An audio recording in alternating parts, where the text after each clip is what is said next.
Thank you. Good morning. It's Thursday the 16th of April and welcome to this month's meeting of Rother District Council's Planning Committee. I'm Councillor Brian Drayson, the Chair of the Committee. The Committee is required to consider the applications that are before it today against national and local planning policies. Where these policies appear to conflict with each other, the members are required to use their individual knowledge, experience and judgment to come to a decision for the benefit of the whole of Rother District. It should be noted that the Planning Committee is not a public meeting, but a meeting that the public may attend. Rother District Council has a public speaking scheme which allows members of the public and others to address the committee on particular application. Full details of the scheme are available on the Council website. We're joined in the Chamber this morning by the following officers: Mike Hughes, Head of Planning; Matt Worsley, the Development Manager; Kirsty Cameron, Principal Solicitor Planning; Sarah Shepherd, the Development Management Team Leader; Rob Jenkins, Senior Planning Officer; Rosella Tommaso, Principal Planning Officer. I think that's the... Yeah. And then from the Democratic Services, we have Julie Hollands, who provides secretarial services to the committee, and Eleanor Drew, who is looking after our webcast. Joining us online is committee member Councillor Tony Ganley, and also ex officio Chairman of the Council, Councillor Andrew Mear. And we've also got Councillor Paul Osborne, who will be talking on one of the applications later. May I please remind officers members in the chamber to make sure they turn their microphones on before speaking and to turn them off when they've finished. It's important that members speak clearly and directly into the microphone in front of them and not turn their heads to face the person they are addressing. For those in the chamber this morning, there are no fire alarm tests scheduled for today, so in the event of an alarm, all persons in the chamber are asked to leave by the nearest fire exit and reassemble outside in the front car park to be accounted for. Can I please ask everyone to make sure that they've turned their mobile phones off or silent? And I'll move on to the agenda. Agenda item 1. Do I have your authority to sign the minutes of the meeting the Planning Committee held on the 12th of February as a correct record of the proceedings? Thank you.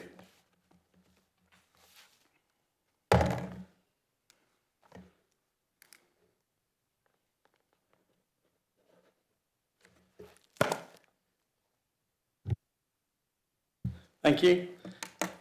Agenda item 2, apologies for absence and substitutes. I don't think we've got any apologies, have we? No, there's none, Chair. Thank you. Agenda item 3, additional agenda items. No, there's none, Chair. Thank you. And 4, any withdrawn applications? No, none. Thank you. Number 5, disclosures of interests and dispensations. To receive any disclosures by members of disclosable pecuniary interests and other registrable and non-registrable interests in matters on the agenda, the nature of any such interests and details of any dispensations obtained. Councillor Stanger. It's not an interest, but just for transparency, I called in item 2, isn't it? Item 8. 2, yeah, Harmony Cottage. 8. Oh, sorry, 8. I called in item 8 when it was due to come to committee, and I was going to be the planning chair after local residents and businesses had voiced concern. So I thought it was going to be better at a planning committee to have a fine balance. Thanks. Okay, thank you. Councillor McLaren. Yes, just in relation to item 10, noting that I'm a member of Battletown Council. Thank you. No others? Right, thank you. Agenda item 6 is the Planning Applications Index. This document explains the Planning Committee procedure and shows on the final page the applications being considered by the committee today. For each application, the officer will first present their report to the committee. Then, if it is subject to the public speaking scheme, any registered speakers will be invited to address the committee for up to 5 minutes based on their previous written submission. The committee may also then hear comments from the ward councillors or non-ward councillors before asking questions of the officer on the report and the application in general. Members will then be invited to make any comments they may have on the planning merits of the proposal themselves and debate the issues before proceeding to a vote.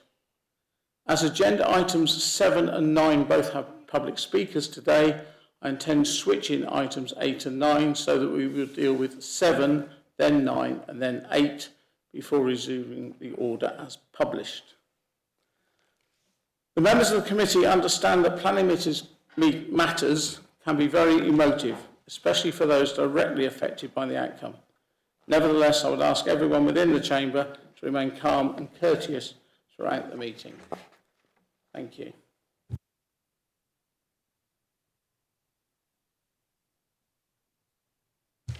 Right, agenda item 7, application RR 2025/141/P. Pond Cottage, Main Street, Peasmarsh, and the proposal is the construction of 10 affordable apartments for older persons, gardens, landscaping, parking and drainage, and restoration work to Pond Cottage to create a communal hub with office access to Tanhouse Lane. The recommendation in this case from the officer is it be resolved to refuse full planning permission.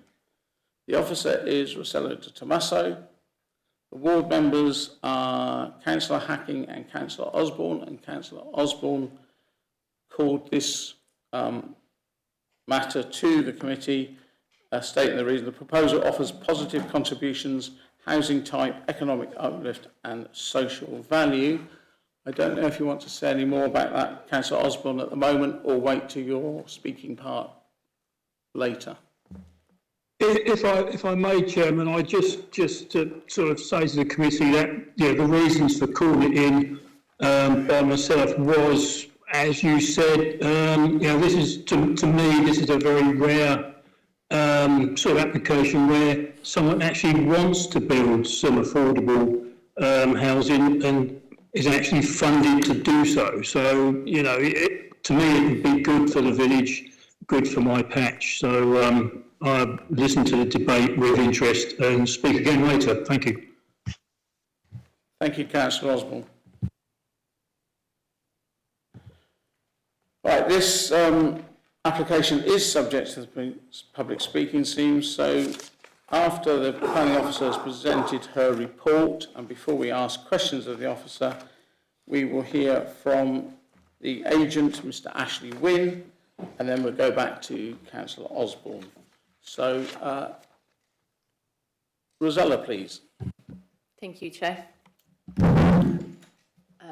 So I'll start with presenting the site, and members will have seen the site on Tuesday during our site visit. So the application site is located on the western edge of Peasmarsh, adjacent to Jameson Superstore, but at a lower level, and forms a prominent part of the approach into the village. Importantly, the site includes Pond Cottage, a Grade 2 listed building, which has a modest rural vernacular character and strong relationship with the roadside. In planning terms, the site lies outside the defined development boundary and within the High Weald National Landscape, both of which apply significant constraints. The proposal before members seeks full planning permission for a 2-storey block of 10 apartments for all the part of the population. Is an affordable housing scheme proposed to be sold or rented at 20% discount price, together with associated parking, landscape and drainage work.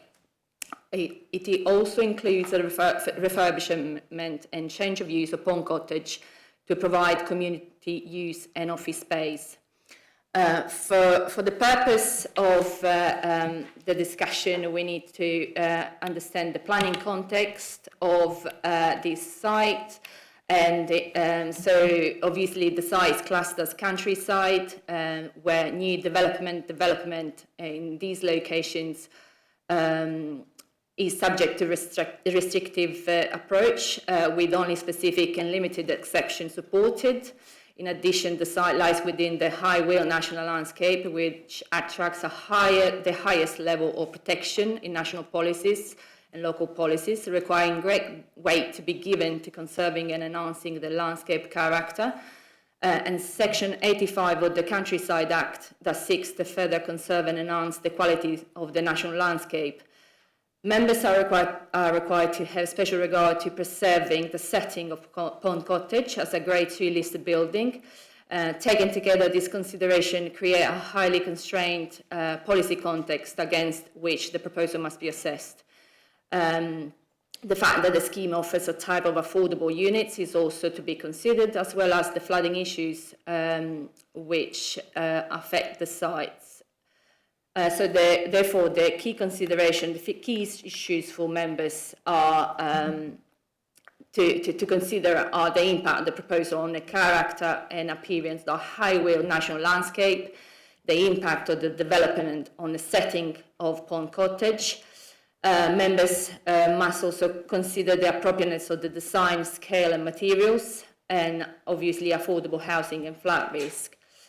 So the site, as you can see in the pictures, is very exposed. It's in a corner position, just at the approach to Pease Marsh.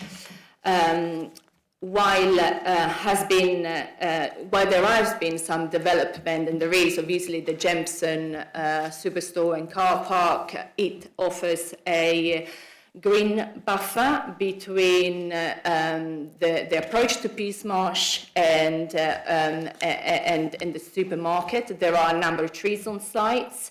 There is a beautiful oak tree there, which covers the development at the back of this parcel of land, really.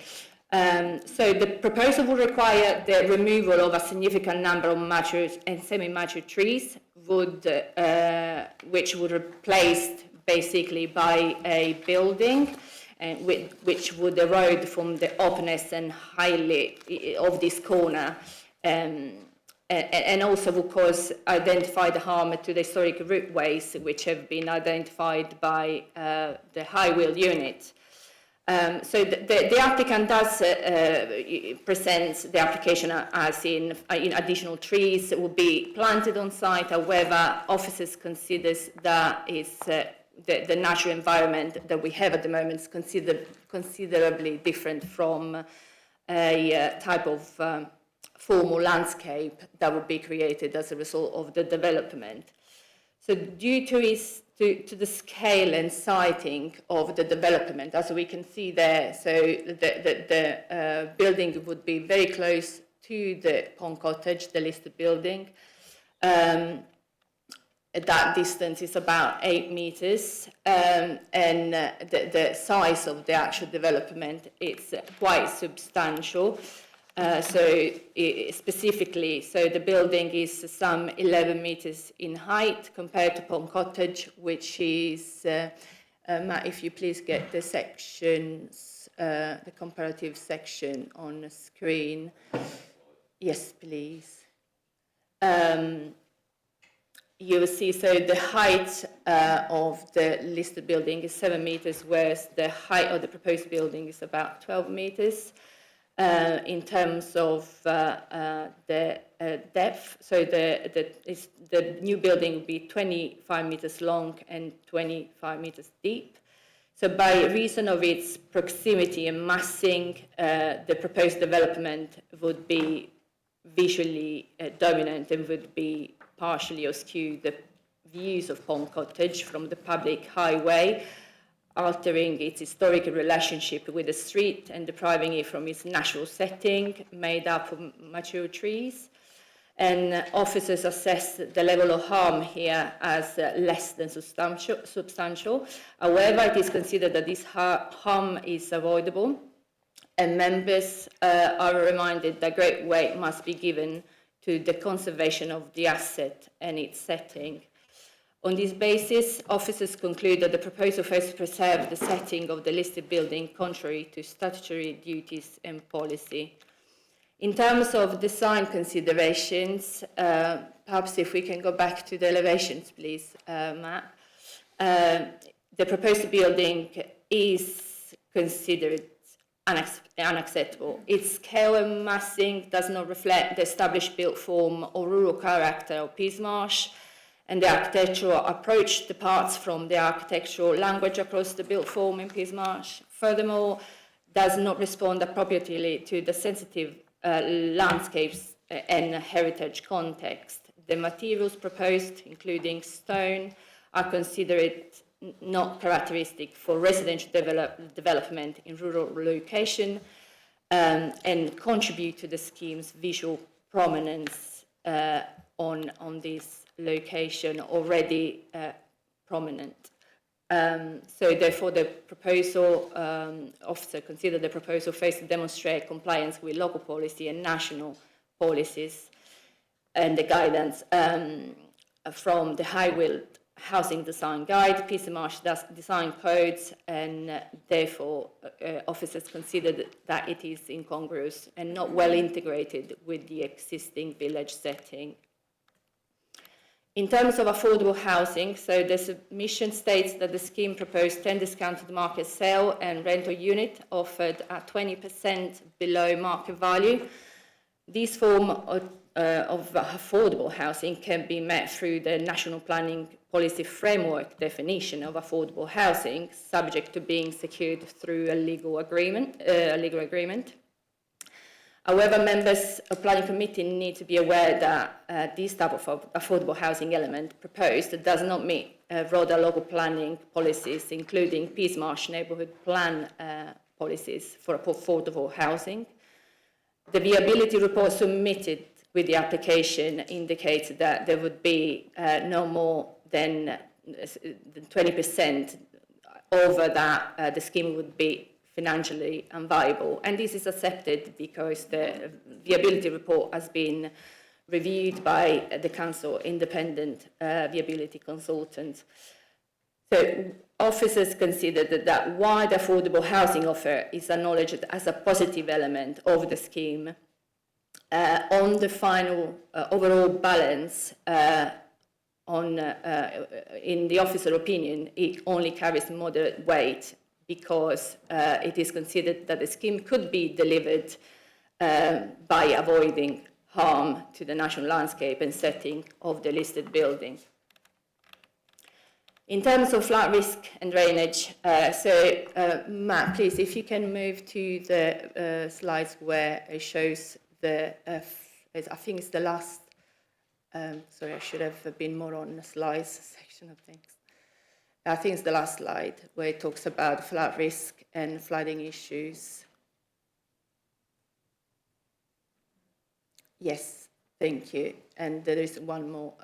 So that image shows the Townhouse Lane suffers where the access and some of the building would be placed. Obviously, that shows the worst case scenario in 1 to 1,000 years, but at present, the access is within the surface water flooding, and what the NPPF tells us to do in this case is to adopt a sequential risk-based approach to development. That should be taken for every application. So development basically should be directed in areas at lower risk of flooding from any source. And development should not be permitted if there are available sites appropriate for development in areas with a lower risk of flooding. So the applicant has submitted a sequential test statement and a flood risk assessment, as well as a drainage strategy. And on their view, that concludes that the proposed development can be made safe through mitigation. And they are saying that there are no available sites in Peasmarsh at a lower risk of flooding where this type of development could be delivered. The lead local flood authority has withdrawn their initial objection, subject to a number of conditions, and a Section 106 agreement to improve the existing drainage network where the surface water runoff would be discharged into. On this matter, officers advise to planning committees that at present the scheme does not sufficiently demonstrate that the sequential test is passed But based on the information provided, the officers are not convinced that alternative sites at a lower risk of flooding have been explored. In terms of highways matters, parking, highway safety, officers do acknowledge that the scheme is acceptable, and the Highways Authority has raised no objections subject to conditions.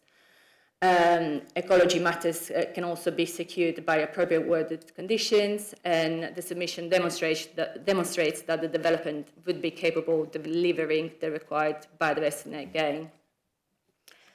In terms of the planning balance and conclusion, so officers have identified significant harm to the character appearance of the High Weald national landscape. The scale, design and siting of the proposed building, together with the loss of a substantial number of trees on a highly prominent corner site outside the final development boundary, result in a irreversible adverse effect on this sensitive landscape location. Under Section 85 of the Countryside and Right-of-Way Act, the local planning authority is required to have regard to the purpose of conserving and enhancing the natural beauty of the national landscape, and applying these statutory duty, we need to take in consideration also paragraph 189 of the National Policy Framework, and officers consider that the scheme fails to conserve and enhance the High Weald national landscape, and it will result in unacceptable harm. In terms of heritage, national planning policy requires that where a proposal results in less than substantial harm to the significance of the designated heritage asset, the harm must be weighted against the public benefits of the proposal. However, paragraph 212 of the National Planning Policy Framework makes clear that great weight must be given to the conservation of the heritage asset when undertaking that balance. In this case, the proposal is assessed as resulting in less than substantial harm to the significant Pond Cottage, a Grade 2 listed building, arising primarily from the impact of development on its setting. Officers consider that this harm is avoidable, and therefore significant weight is attributed against the scheme. So the applicant advises a number of public benefits, including the delivery of housing, economic benefit during constructions, the discounted market housing aimed at older residents. While these benefits are acknowledged and positive, they attract moderate weight in this instance. Officers also consider that similar benefit could be reasonably delivered through an alternative layout, scale and design that could avoid significant harm to the listed building and the national landscape. As such, the identified benefit do not outweigh the heritage harm, and the proposal fails the balancing exercise required by paragraph 215 of the National Planning Policy Framework. In addition, officers do not accept the claimed benefit relating to the maintenance and refurbished work to Pond Cottage. Ownership of a listed building carries clear responsibilities, and where neglect places a listed building at risk, the local planning authority has a strong statutory powers to intervene under the Planning, Listed Building and Conservation Act. In practice, this establishes a clear expectation that owners must take reasonable steps to prevent deterioration, carry out routine maintenance, and avoid deliberate and sustained neglect. Owners cannot rely on neglect or lack of funds as a justification for harm to a listed building or its setting. The planning system assumes that repair and maintenance are the responsibility of the owner and should not be secured or enabled through inappropriate development that causes harm. In summary, when applying the relevant statutory duties and national policy requirement, the cumulative harm arising from the proposal, namely the harm to the landscape, the national landscape, the less than substantial but avoidable harm to the setting of the listed building, And out of context, the sign carries substantial weight against the scheme. The public benefit, including affordable housing in this case, is only attracts moderate scheme. It's not capable of outweighing the harm that would be created. Therefore, the officer recommendation is to refuse full planning permission in this occasion for the reasons set out on the report. One last note is members will have noted that the applicant has sent through additional notes for the planning committee to consider. These have been circulated, and also the 2 pre-application letters relating to previous iteration of the scheme have been circulated to members. Thank you. Thank you, Zala. Now that the officer's presented her report, we move on to the public speaking. We have one speaker, limited to 5 minutes. New information cannot be introduced at this stage of the proceedings, and I will interrupt you if you're still speaking at 5 minutes. So if I could please, Mr. Ashley Wynne. Thank you.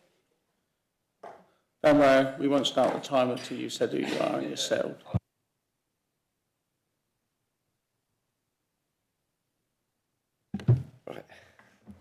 Good morning, Chair and members of the committee, and thank you for the opportunity to speak this morning. I'd also like to take the opportunity to thank the applicant, Oak Tree Homes Trust, for the opportunity to work on this project, as these type of projects are rare, where a small development can deliver such a wealth of benefits to a local community and can leave a long-lasting legacy. As Rosella has pointed out, this is a type of housing that would meet the national planning policy framework definition of affordable housing, as they'd be secured at a 20% discount in perpetuity, and would also be focused on the older population and those within the Peasmarsh parish. This is a type of development that is acceptable in a location such as this, beyond the development boundary, albeit is in a developed context. Indeed, the unique nature of the proposals arise from the applicant, who are based at Peasmarsh and are a charity, and have a clear focus of looking after their community, in particular those within the older population. Councillors will be aware of their other site in Tunbridge Wells. The application was preceded by 2 pre-application meetings and discussions, which you will have seen, but where no other advice was offered on alternatives. They have also undertaken consultation with the Parish Council, who are supportive of the proposals and felt the scheme met the neighbourhood plan requirements. The applicant also held a public exhibition with local people, where the scheme was also well received. The Rother Housing team have also been supportive and advised that the housing could be secured by a Section 106 agreement, and it is clear the neighbourhood plan housing needs assessment, the most recent needs assessment undertaken, shows there's a clear need for this type of housing in the parish. Had we had the opportunity to do so, we would have prepared a draft legal agreement for the committee, but were not afforded this. However, we'd like to reaffirm that we would happily enter into a Section 106 agreement, which would secure the discount, the mix of units, as it is likely a number of rental units will be included, the age restriction and the Peasmarsh connection. This would also secure the use of Pond Cottage as the community facility and availability for local people. On the latter point, it is our view that proposed community use in Pond Cottage and its restoration and conservation and a long-term viable use is a further clear benefit of the scheme. This would always be available to residents and the local community for various uses, including healthcare and social events. It is clear in our view that the scheme will provide a bespoke and important type of housing alongside other benefits. It is also our view that the scheme will meet the relevant housing policies, including that relating to affordable housing, as it will meet an identified local need, and there is no other site that would provide the very bespoke, locally focused housing scheme that is proposed. I would just like to briefly touch on a few of the other points raised within the report. The design of the scheme is developed from the pre-application discussions, whereby the Council encouraged more innovation and were not keen on the initial traditional approach. The final design is reflective of traditional architecture in terms of its form and massing, of 2-storey, with the detail being an innovative interpretation of vernacular architecture. The design was well received by local people at the earlier exhibition and is of a high quality and is considered appropriate to the site. It will use local, high-quality materials, including stone, and this is consistent with the advice in the High Weald Design Guide and Colour Study and other buildings in the parish, which was identified by the applicant. A low carbon standard would also be sought, including renewables. This layout has been developed and finalised through input from a heritage and tree specialist in order to protect the setting of the site and maximise the use of Pond Cottage as part of the final scheme, as a location too far away would discourage this. But it is set back and opens up new views of the cottage. Part of the car park has also been incorporated into the site, which is a development from the pre-application discussions, but the balance of the need for EV charging points have justified the extent of this. The positioning will conserve the setting of the site, the Pond Cottage, and this is shown on the CGIs. The siting has also been carefully positioned to ensure the oak tree will be retained for its lifetime, as this is a crucial symbol of the site and the charity itself. We will also seek to provide equal number of additional tree planting to replace the lower quality trees that are removed, and others trees, including the oak, will be retained. We also note the comments in respect to the High Weald, but this is considered to be a developed and village context which is recognised in the neighbourhood plan evidence, and it's contained from the wider landscape. The applicant has worked hard with the relevant consultees, including East Sussex Drainage, and we passed the sequential test, having agreed the approach from the pre-application stage. In short, there are a wealth of benefits to the proposal, including the housing, the community use, and is a significant weight in the overall planning balance. It can therefore be considered very positively in planning terms against the development plan and against the balanced test set out in the National Planning Policy Framework, including the context of the housing supply shortfall. Okay, thank you. 10 seconds over, that's not bad going, is it? Thank you, Mr Wynne. We're now going to hear from Councillor Osborne, one of the ward members. Councillor Osborne. Thank you, Chairman. To be honest, I don't think there's a massive amount I can add to what the previous speaker has said. What I will say is that, you know, I'm disappointed that the recommendation is for refusal and would hope that would be changed. But here we are, that's down to you and not me. My sort of major concern is the timescales of everything that you know, it's taken, I think, over 3 years to get to this stage. The plan application was made in January of last year, so it's 15 months to get to committee. So, you know, a vast amount of time and effort has been put in to come up with a negative response. So, you know, if we're sort of told, oh, well, we turn it down and try again, is this another 18 months, 3 years procedure? Yeah, we won't be here in that amount of time scale. So, you know, it's disappointing. You know, I think there's so many benefits to this site. And I know there was concern, one of the councillors at the site visit was concerned over the oak tree. The oak tree was planted by the applicant's grandfather when he opened his first store on site, which was actually 90 years ago this year. So the oak tree is, the trust is named after the oak tree. So yeah, that is going nowhere. The trust was set up by the current owner's father, Harold, who recognised the need for housing and wanted to do something about it. So left a legacy for building the first set in Wadhurst, I think it is, or near Tunbridge Wells. And you know, there's money in the bank to build this, and it's backed by, you know, the largest private employer in Rother, which is Gemstone Stores. So, you know, the negativity I'm finding very, very disappointing when there's so many positives for this. The parish council are on board, the village is on board, you know, and to sort of say that stone isn't a vernacular, well, my house is built of stone elements, so maybe I should declare an interest in liking stone. I would hope that the committee can support the application, whether a deferral for some conversations would be in, you know, something to do, I don't know. But I'm just concerned that if we say no to this, the timescales for coming back are just seems to take so long. Planning applications shouldn't take that long. I know they're not simple anymore, but the timescales on some of these applications is a bit ridiculous, in my opinion. I'll leave it up to you, Chairman. Thank you very much. Thank you, Councillor Osborne. Now that that part's over, members can now ask questions of the officer.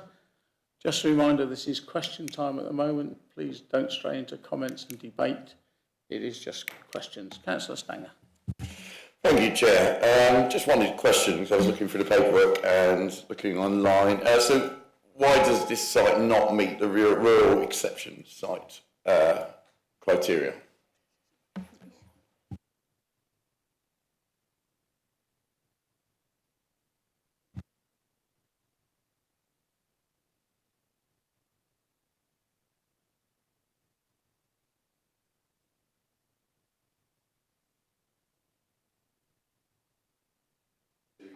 Parish support, member supports, minimal harm. I know obviously Yes. the right way that more enhanced. There are also other Sorry, that was criteria. off. Yeah, sorry. I'm just going to open the policy that.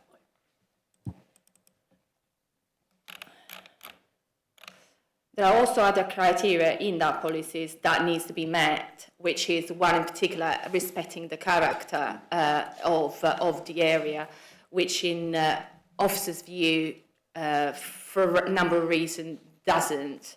And that's one. I'm just trying to remind myself as well where.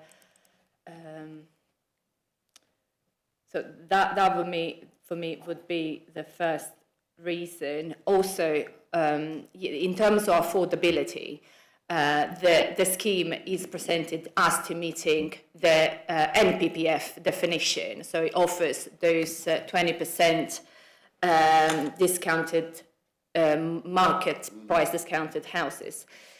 However, there are so the report was presented in a way that there were so many questions which potentially could have been answered, but in our view, the development is harmful substantially in terms of the landscape and in terms of the setting of the listed building, and therefore, we haven't saw all those clarification in terms of affordable housing. Why is a positive element? All these questions should have been clear from the beginning. And for example, unilateral agreement, for example, been submitted clearly and setting how the affordable housing would be organised, and also justifying the rental. There's been an issue whether there are rental units or just sales units. The viability report says the rental units would not be viable, whereas the statement submitted by the applicant says that maybe some rental could come into play. So a number of questions that unfortunately doesn't portray a strong submission and doesn't give confidence on all elements of the small sites outside the development boundary to confidently look at this site as such. Sarah, I want to add something else. I was just going to add that ordinarily an exception site would come forward as a 100% affordable site, and it would be with the full backing of everybody. This wasn't submitted as an exception site. Thank you. Is there any weight to be given to the enhancement to the listed building or preservation to the listed building? Say it again, sorry? As part of this scheme, that they're guaranteeing or preserving, enhancing the listed building's longevity or future? Oh, right. Yeah. Okay, well, that argument really, we officers do not accept that argument because owning a listed building is a responsibility of the owner of the building. And local authorities, if they think that the building needs to be maintained or is neglected, we can intervene for that repair to take place. We can. Historic England has a strong guidance. Yes, please. Sarah knows the legislation. There is part of the application is for the refurbishment of the building, but this isn't the only means by which that could be achieved. This scheme hasn't been submitted as an enabling scheme for the works to the listed building. There's a whole set of different criteria that are required to be assessed in accordance with Heritage England guidance on enabling development, and this proposal has not been submitted as enabling development. Thank you. Thank you. I've got one, and it's on this sequential flood test, because the lead local flood authority had no objections subject to the normal conditions. We haven't obviously got conditions shown because the recommendation is refusal, but in the paragraph 7513 it talks about the flood risk, and it seems to be being mitigated. And the map you showed was 1 in 1,000. We've got in the report 1 in 10 and 1 in 100. And it seems like this is possibly affected even 1 in 100 flooding event. But they seem to have mitigation in place. And I just wonder why we're so adamant that the sequential test has not been followed, or is it because we've not had written confirmation of the way we want it to be confirmed? Do you see what I mean? Can I just clarify one thing? So the sequential test is independent from mitigations or measures that can be applied to the development to make it safe in its lifetime. So they're two different things. So the sequential test only relates to the applicant to show us that there are no other available sites within Peasmarsh that are lower risk of flooding, because the whole aim is to direct development to a lower risk of flooding, basically, avoid development within surface water flooding or any other source of flooding. Thank you. If I can just add on that, while a sequential test has been undertaken, we are not convinced that all alternative sites have been properly considered. There are allocated sites in Peasmarsh, there are other sites in Peasmarsh where they could look to locate development that doesn't have the same risk of flooding, and those sites need to be fully explored before. So the reason of refusal isn't, a dead set reason for refusal. There are ways of mitigating, and further work could be undertaken, but we don't feel that they have reached that stage yet. I suppose my obvious comeback to that would be, I thought the trust owned this land. They don't necessarily own any of the other sites in Peasmarsh, and that's presumably why they're putting this site forward. Councillor Creaser. There's been referral to water organisations. Have the Inland Drainage Board been included in these investigations? Because they deal with surface flooding, they have their own waterways and that kind of thing, and they're also very interested in what happens when a new development comes forward. And of course this is in a flood area. There have been higher parts of the village that have actually flooded as well in my lifetime, and I'm not 100 years old yet. But I am concerned because obviously there is flooding and the village does have that because of the topography, is it? The shape of it. Yeah. So I think that I would be very interested to see whether in fact they have been approached for comment. Thank you. Yes, so they were consulted, but we haven't had a response from them. Thank you. I will be speaking to them. Councillor Mrs Mary Barnes. Thank you, Chairman. Yeah, interesting to hear now that alternative sites could possibly be available. I mean, to really understand this site, one needed to be on the site visit on Tuesday, because when you actually look at all the points that Rosella is making, I think became perfectly obvious. But it's such it's extraordinary that over those 3 years that we didn't actually get to grips with the fact that this site was never ever going to be acceptable in the eyes of the planners. It's causing huge disappointment, I'm sure, to the parish council, and if we follow through the refusal.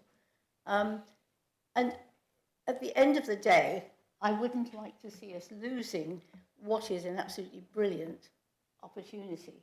So could we just have a little bit more sort of information about what happened at those 2 meetings, the pre-assessment meetings, just to see what the reaction was of Oak Tree Trust to the fact that that this was not going to be allowed, and their response.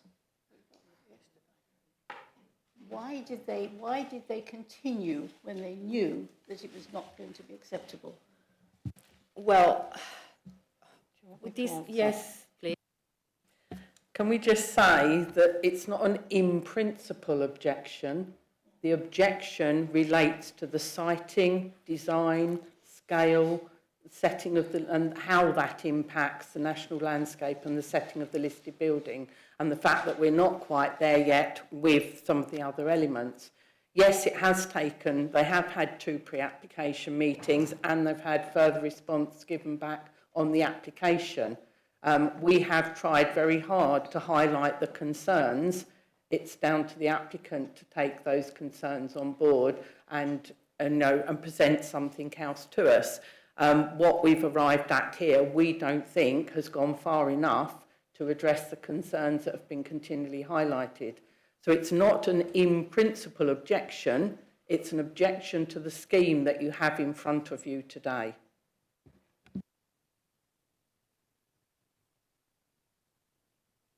Councillor Barnes. That's all very well, but we were talking about the fact that it was not acceptable in heritage terms to allow any building on that site, I thought, because it was because of the proximity to the listed building.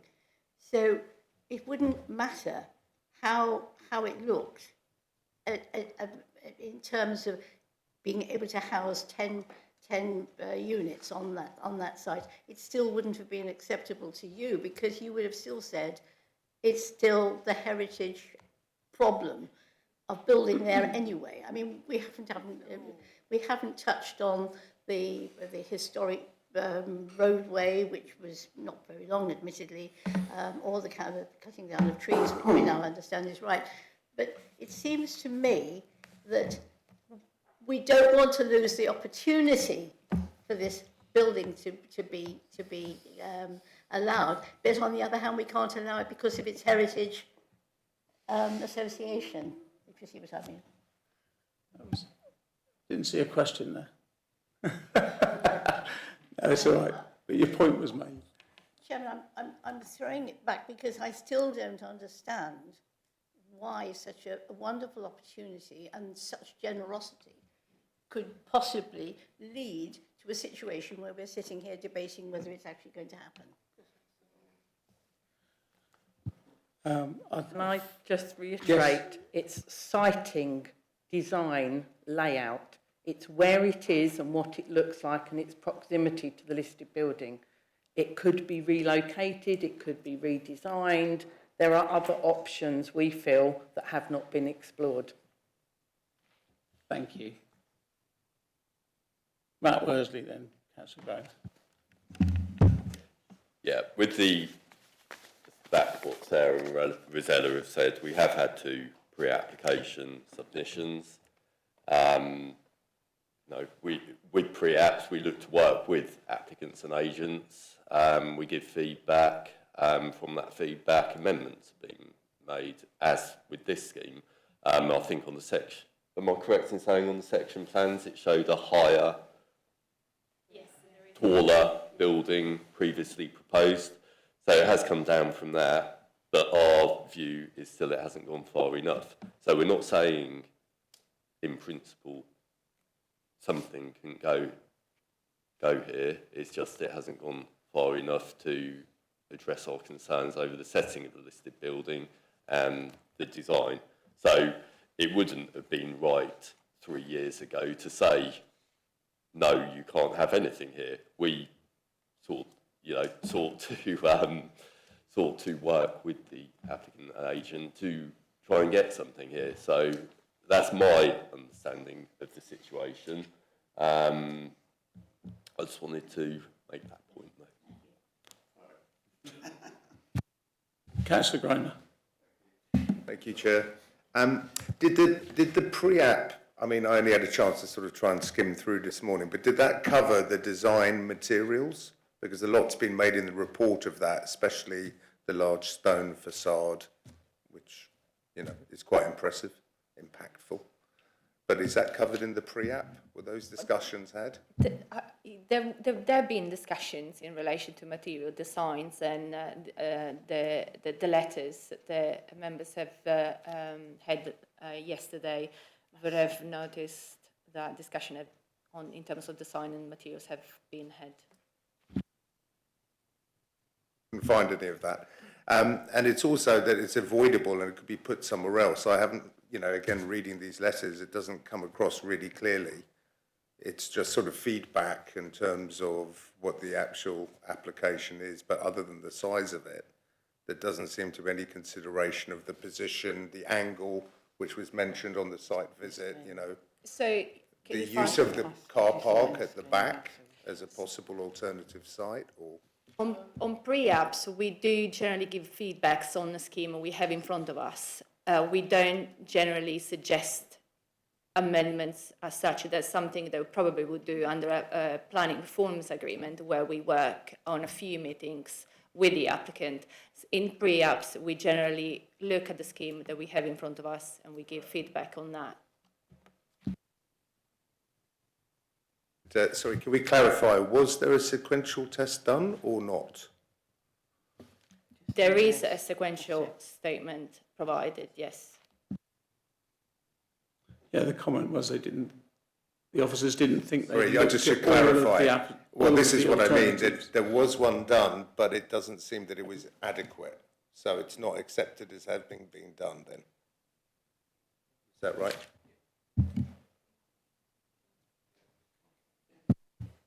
Correct, Councillor Groner. The officer's judgment is that it isn't sufficient at this stage, but there are 5 reasons for refusal in front of you, and I'm not venturing into debate here at all. This is a factual comment. The first 3 are as Sarah described around siting, design, layout, etc. The 4th reason for refusal is a technical reason for refusal because there's no Section 106 agreement. That's usual. That would be if the scheme was refused and if the applicant appeals, that would be dealt with before the appeal, I'm sure. On item number 5, which is the sequential test, I also think we could probably overcome that ahead of any appeal. But right now, at the moment, we don't consider that it meets the full requirements. That's a judgment that we as officers have to take. So it'd be much easier if we said it did meet it, but we do feel that it probably can meet it, but it just needs a little bit more work. As I say, we have to take a judgment on these matters. Thank you, Chair. Yeah, thank you for referring to those 5 reasons because you've stolen my thunder from the end. Councillor Stanger.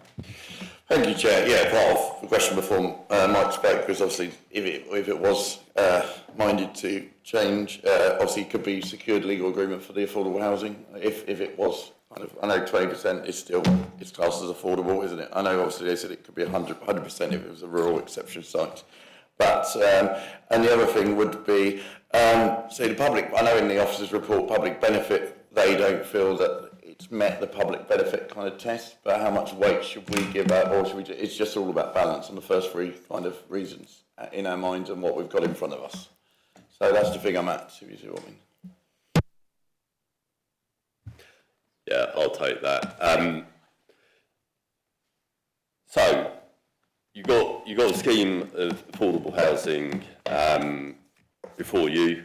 The current government is all about build, and more houses, or affordable especially. So you can give quite a significant weight to the added housing. But against that, from an officer's point of view, we've identified harm to the setting of the listed building.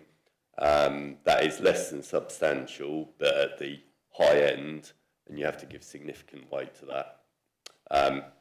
You will come to your own conclusions on that, but in the balance, you've got significant one side for the setting of the listed building, significant for benefits for the affordable housing. As there are 5 reasons for refusal, you've also got the landscape impact, and we all know the duty to further section 245 for the High Weald National Landscape. Again, great weight. So from an officer's point of view, the collective weight against does outweigh the significant weight you've got to give to the additional affordable housing. So it is a balance here with lots of different issues in mind. But that's what officers are saying. So for councillors to discuss the issues, what weight as decision makers you think is appropriate. Thank you, Matt. I suppose one question I should know the answer of actually is where does the development boundary stop? Where is Jempson's superstore in the High Weald National Landscape? Or does it go, that it is? Yeah. Right. Yeah, I'll come to it. So it's, okay, so it's leading to the question that with Power 65, which is the High Weald joint comments, the sequential test that showed that bit was flooding, it looks like it's insurmountable, but you're saying a different design, perhaps further back, out of the flood, in the car park, would still be in the High Weald, might be acceptable to officers, although the High Weald would seem to say you're not building anything there. It's that balance, but as you say, it's not an in principle objection to developing that site or that area, that immediate area. Within the plot, there would be scope for moving it and adjusting it and getting the officer's recommendation for it. Am I right in thinking that? Not quite how you just put it, but yes, we do think there are other options that could be explored and that they may arrive then at a scheme that we could support. I realise I should preface that with, I know we have to discuss the application we have in front of us. Yeah. Yes. I was going to make exactly that comment, and I think that the applicant should be commended for bringing, as a couple of councillors said, for bringing forward 10 affordable dwellings. It's just as officers and then as committee, you have to take a judgment around the impacts of this scheme. As officers, reluctantly, we've come to the conclusion, particularly for the first 3 reasons, that the price is too high to pay. You may take a different view that the affordable housing benefits, which you have to give substantial weight to, outweigh that. So it is a judgment. I'm fond of saying, aren't I, that planning committee doesn't deal with easy decisions. This is one where you're a very experienced committee where you have to make a judgment on this. But yeah, none of us as officers like, recommending for refusal 10 affordable. But, Rozelle have talked about some of the issues, how close it is to Pond Cottage, for example, the design, the impact on the AONB, for example, all matters your way in the balance, I know. Thank you, Chair. Okay, is it a question? Okay. Okay. I just want to say, I mean, there's this weird sort of gap going on here, isn't there? There's something not right between, it's a really good scheme, but there are a lot of concerns. Something's fallen away in the conversations. Somehow they haven't been taken, advice hasn't been taken on board, or maybe it's communicated in a way that's not understood, whatever. But what are our options if we were to be broadly in favour of it? but we're hearing from the officers that it could be improved. Can we hold Yeah. that question and bring it back in the discussion? But what's the mechanics of that is really what I want to do before we get into the discussion. That's my question of you. Should we explain that at the beginning of the discussion? I want to bring in Councillor Mear because I've managed to ignore his hand on the screen for some considerable time. Councillor Mear. And in fact, Chair, I think a lot of the points I was going to make have been covered in the discussion. I'm sensing, and I'm aware I'm not in the room with you, I'm sensing a lot of sympathy for this scheme and for the applicant and the application in the room, and sympathy for Councillor Osborne's position too. As you say, we are discussing this particular application, and I don't want to backtrack from what I've just said there because I share that sympathy. But there is the objection from the National Landscape Unit who say that this particular design is not in accordance with the high-wheeled design guide, which is a material consideration, of course. And I think that's a powerful argument against this scheme as it is presented here today. But I think this discussion has been extremely interesting and very illuminating, and my view of this whole matter has changed, and I think that a suitable scheme might be possible, and that it seems that from what officers are saying, that may be the case. Of course, we can't say that here and now. We can't bind ourselves, but there is sympathy in the room, and sympathy from me too. Thank you, Chair. Thank you, Councillor Mear. Any more questions before we move on to the debate? And part of the debate will include Councillor Groner's question, which is sort of it's been running through my head since I read these papers, right? Knowing that I was going to have to chair this. I should have gone on holiday and left it to Jimmy. So any more questions before we move on to the discussion? Okay, the matter's open for discussion. Councillor Creaser.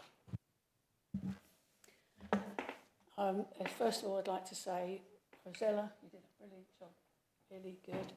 Really helpful, really good. And so that's made it much easier. Having gone to the site with everybody else, or most everybody else, the other day, it made it very, very clear. Obviously, as folks will know, I'm always in favour of affordable housing if I possibly can, and I think we should go with this, but not as it is. I think we need to address the 5 issues that have been brought forward, and then consider, and get the people that are putting this forward to actually review what they're doing and have it re-looked at and reconfigured. Because at the moment, I mean, I know about the flooding and everything else there, but I'm given to understand from some of the things I've seen with the paperwork is that they're proposing to get a culvert in on the other side of the road, which would probably be very helpful. So I think that needs to be looked at. The scheme as it stands at the moment isn't good enough, not for any other reason that it is against 4 things that we can't allow, because we don't make up our decisions emotionally, they are lawful, and that's it. So if we can address those 5 issues and get something that can work for everybody, then we'll get 10 affordable homes, and then we can then move forward, and hopefully as quickly as possible. And I would like to propose that we do that, is so that if they can get that sorted out. I'm suggesting. Thank you. And I respect my colleague, Councillor Creaser, a lot, but I think certain parts of this refusal, the first 3, are virtually never going to be mitigated completely. I think the AONB is never really going to agree with it being much of it, because it's always going to be a harm on the landscape of some sort. So I think we have to, as a committee, put the public benefit, if we feel there is a public benefit, the older people's housing, the freeing up of larger homes, the potential positives to the listed building for its future, and sustainable location. Supermarket, it's a massive supermarket there. It's not like it's on its own completely. And bus location. So in my mind, I think the public benefit, the affordable housing, and specifically for the older people, if we can secure that, it's definitely positive, and that would outweigh not that, of course, the harm to A and B is bad, but I think if we can mitigate that somehow, and it can be mitigated, like you said, with Chris has already said about the coverts and stuff. So that's my opinion. So that's where I'm at. Councillor Mrs. Cook. Thank you very much. I mean, Councillor Stanger's just talked about the public benefit, and we've talked a lot about the heritage value of the pond cottage, which, looking at the photograph before us, has been substantially altered and doesn't even look really that much like a heritage. But what we've forgotten is the enormous benefit that that heritage building will have for that community there, and for the bigger community of Peasmarsh, which you know, is a growing village, a very enthusiastic village, and the fact that they will have a community hub that all can use, I think, is of enormous benefit. And I think when we're talking about public benefit, community benefit, we need to remember that, yes, it is a heritage building, and we do need to protect it. But on the other hand, the value of what it could become is also very important and of good consideration.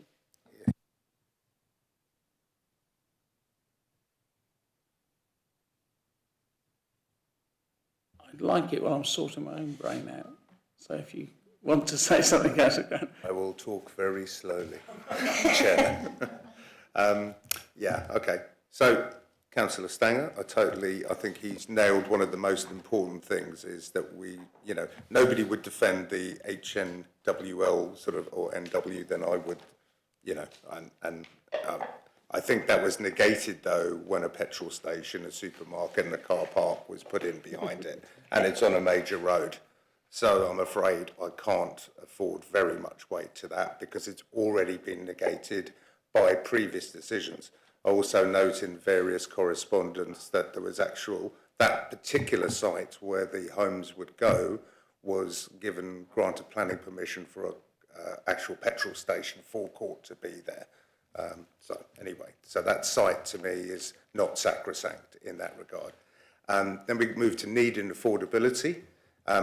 There is, and I mentioned this on the site visit, I think it's just a personal view I have, irrespective of all the studies, but there is, and we have a large number of older people in our county, especially in these rural areas, who live in quite substantial properties, some of them, and do not have the opportunity to downsize and therefore free up housing into the market. So I think there's a need for people to move into smaller, good accommodation, but this also gives a benefit to the wider community to bring liquidity into the market housing scheme. So then we get into the physical dimensions of this, and there's much talk of design. I didn't see much advice about design, and I don't see there's some disconnect there, because unless the applicants are just not listening to it. But the height is significant. There's no two ways. There was a big compromise made to come down, which was correct in my opinion.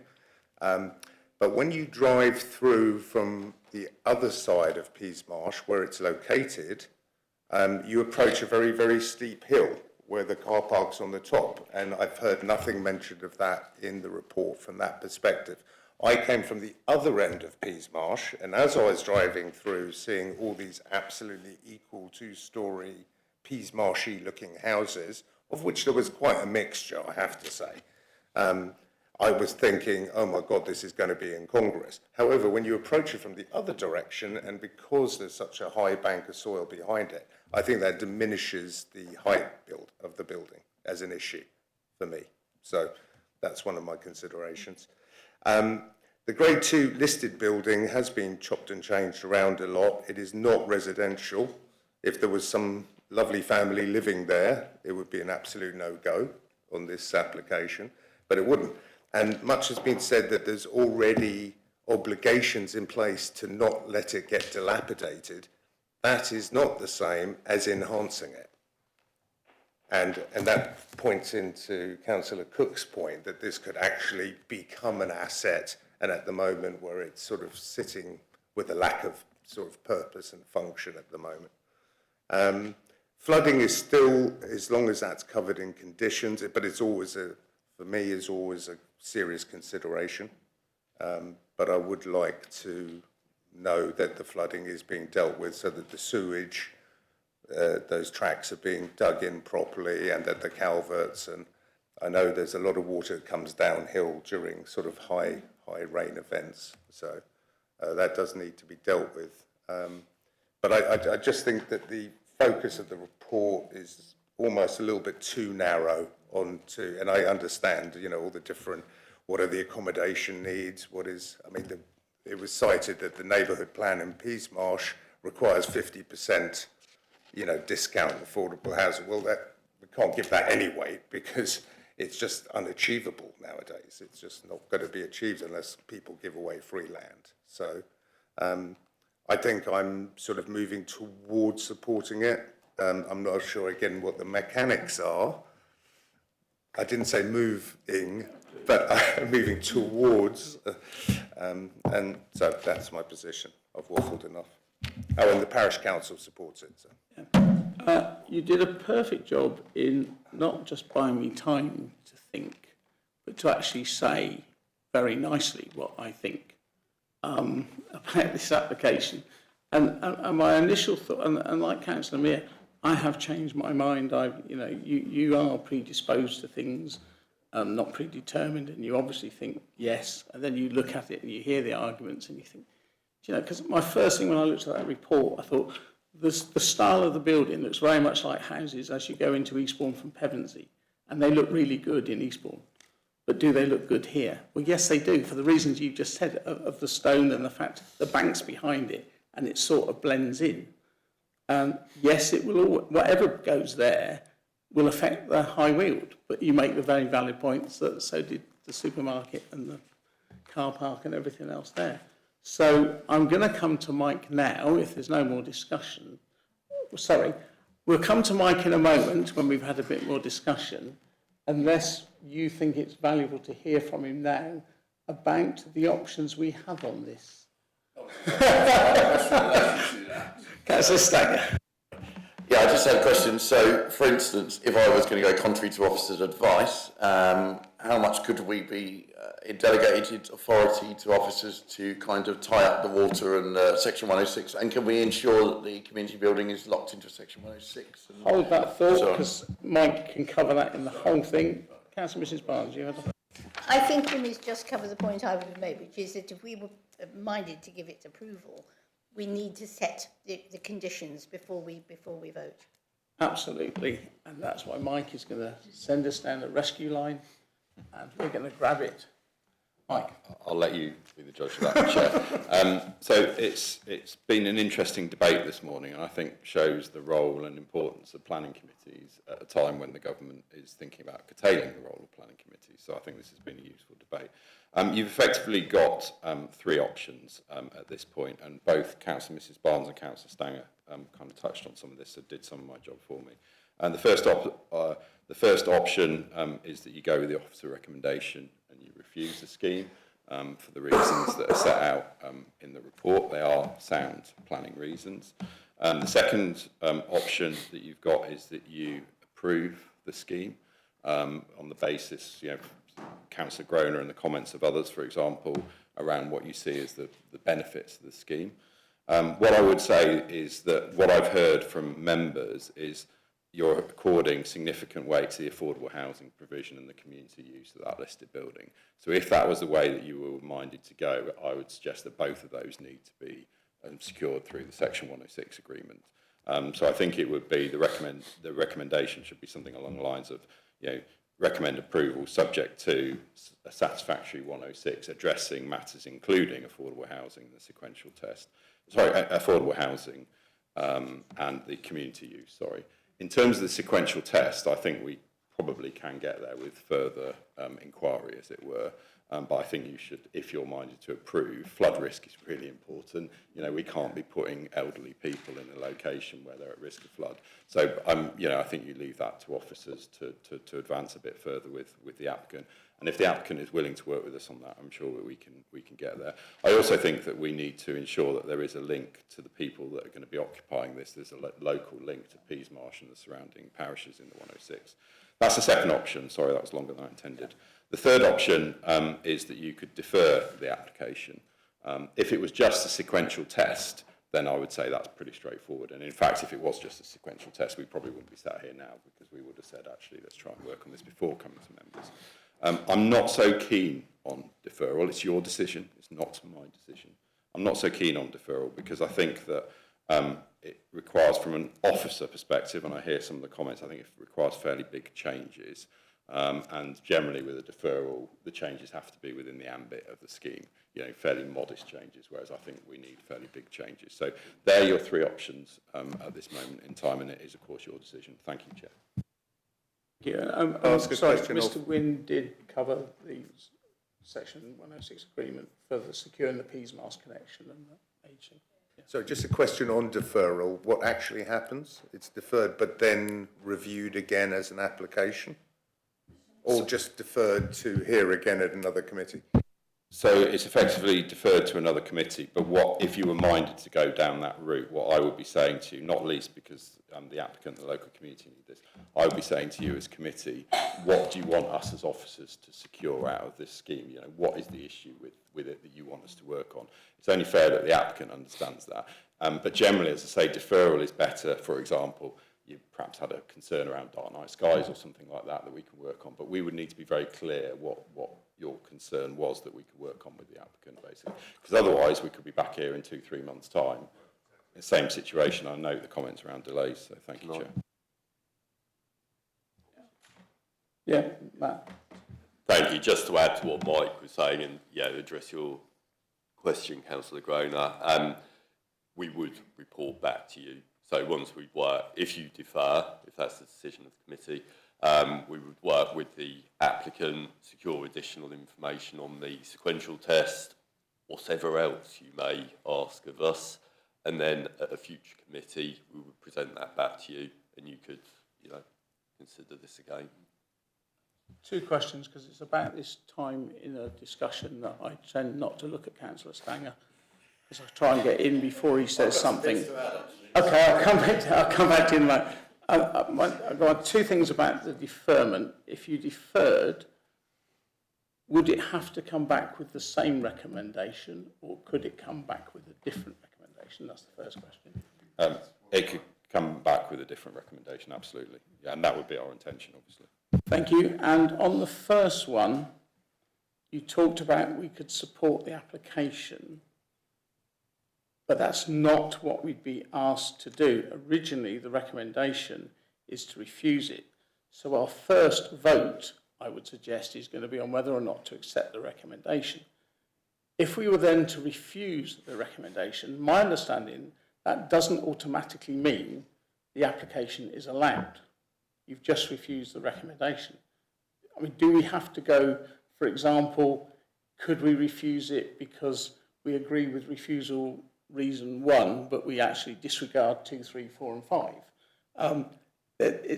I didn't think a refusal automatically means that it's allowed.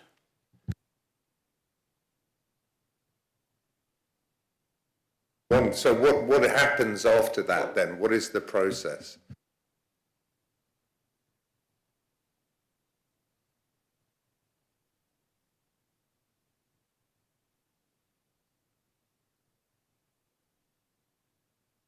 So I'll come back to you, Councillor Groner. We were just having that. So I just want to check that I'm like legal to say I'm right, or I'm talking from another part of my body. By saying no to the recommendation doesn't automatically mean yes to the application, does it? You got mixed up there. No, I didn't say motion. I said recommendation. If we refuse the recommendation, That's not the same as accepting the application, because we've got no conditions. We've got big gaps in our information then, which, as you or Councillor Groner touched on, would have to be delegated to officers to then deal with. So I think we need another motion after that, but that's what I was just trying to clarify. I think, sorry, Councillor Drayson, it took me a while to get there. You're entirely correct. And the other thing is that we don't, if you are minded to approve, we don't need to do conditions here. If you're happy, you can delegate that to officers to do, but it should be in the recommendation.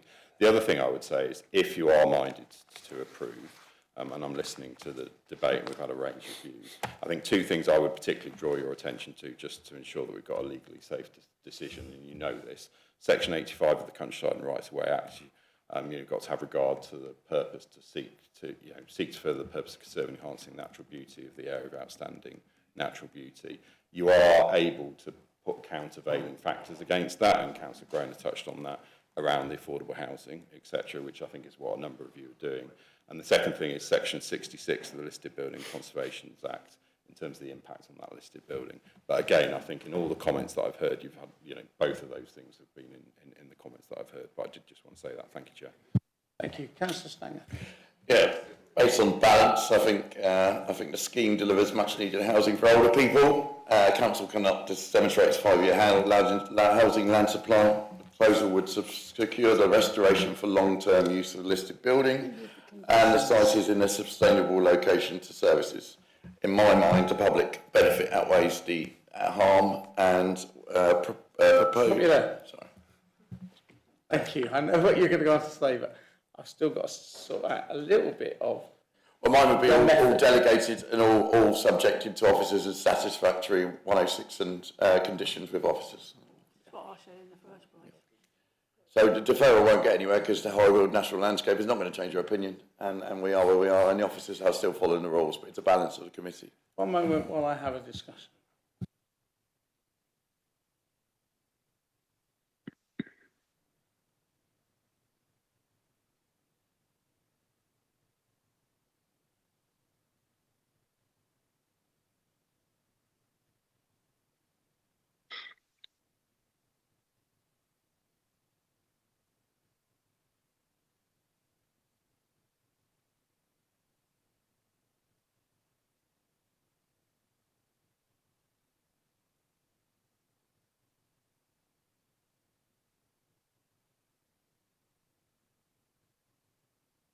Councillor Creasy. I'd like to say, obviously, we'd like to have conditional approval to grant permission on the condition being addressing all the issues that we've spoken of. Yeah. I've written the wording down. Yeah, I'll come to you on the wording. I think we need to vote first on the recommendation. Oh, I see. Right, okay.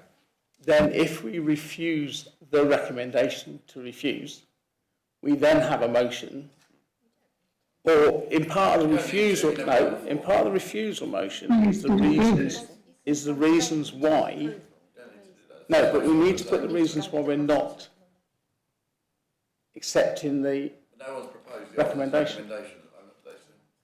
No one has. I'm proposing a contrary to the officer's recommendation. For 3 years, I don't think I've ever had to do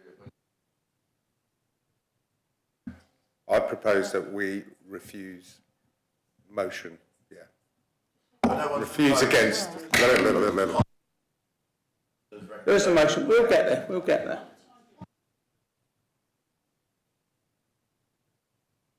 Which is why I was trying to stop you, to make it logical.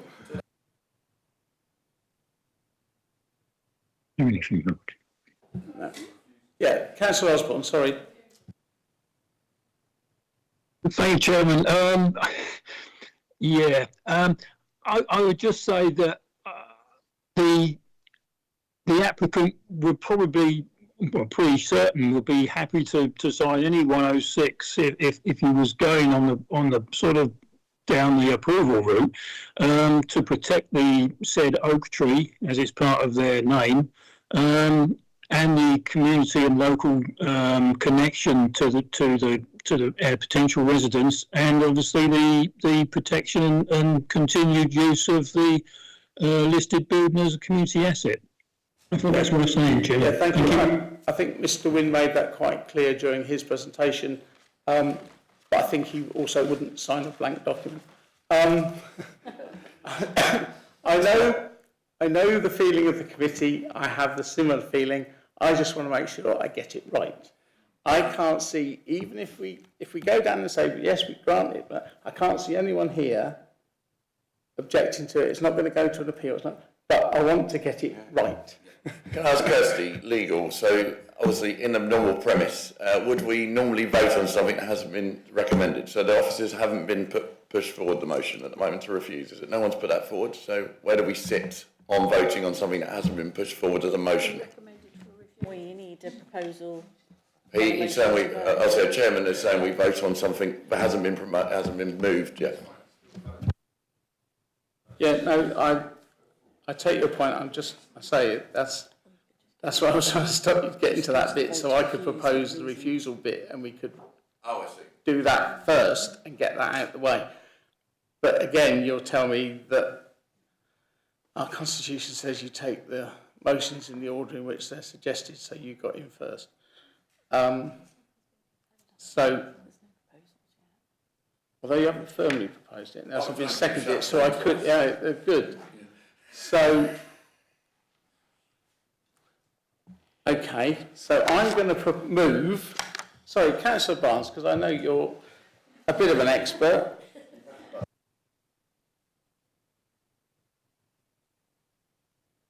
Why don't you just move to substitute for the officer recommendation, conditional approval, the officers to settle the appropriate conditions?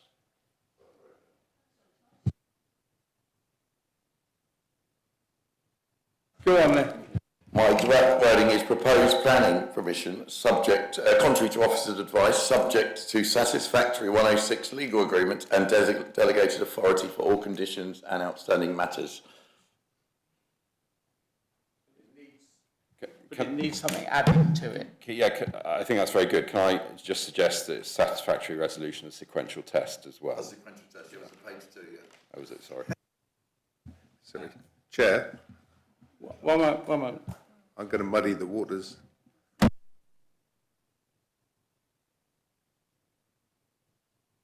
We come to that. Councillor Grundy, you wanted...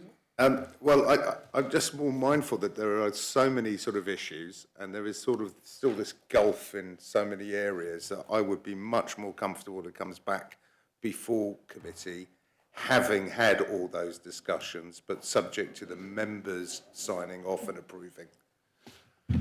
Okay, we'll come to that in a moment. I'm being told that with Councillor Stanger's proposal, is there anyone seconding it, rather? Okay. It should include the reasons for us not going with the officer's recommendation. Yeah, so I did read him out earlier tonight about the old people, the balance against... Yeah, we'll slow. Do it, but slowly. Okay.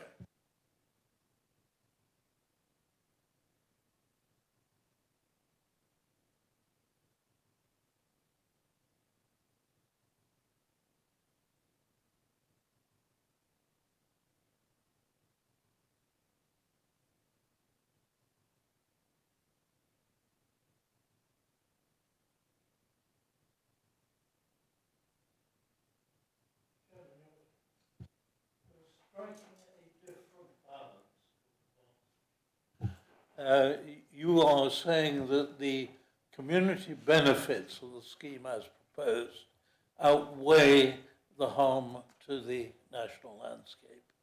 And that allows you, because you're striking a different balance, to actually then substitute a conditional approval. And what you're really saying is the officers will settle the appropriate conditions. What Councillor Groner is saying is he would like to see that before it's finally issued as a decision notice, which would involve an element of deferral. Matt, have a go. Well, I think we're almost there. I was going to just set out what I've heard from the current proposal on the table, and almost repeat what you said just so I've got it right, and also bring in details of the discussion, because it was, you know, I think lots of us spoke about landscape impact, section 245 duty, section 66 duty in terms of setting of a listed building. I just want to pull it all together. So your proposal is, or motion is, to approve planning permission, contrary to officer recommendation. You set out the positives, so affordable housing, particularly for older people, community use of the listed building. You're acknowledging we haven't got a 5-year housing land supply, so I think as set out in the report, section 11, paragraph 11 of the MPPF comes into play. Restoration and use of the listed building as well. Sustainable location, although arguably that's a neutral aspect. But in terms of the positives, that's what I've heard. Against that, we've had a good discussion on, you know, and supported by the parish, yeah. But against it, I've heard that you acknowledge there is an impact on the AONP and setting of the listed building. It's still a large building, so you are acknowledging that. But in that context, you've had regard to the large car park of the supermarket itself. The Councillor Groner, you mentioned about approaching from the east, coming down the hill, so you are in a valley here. So you've acknowledged all those issues against it. Flooding, I've heard you are delegating that as an issue for officers to sequential tests, so further discussions with the applicant to just, yes, I was going to get that. So delegation to resolve the sequential test, conditions, free rein, within reason, so, yeah, so I mean time limit, approved plans, etc., etc.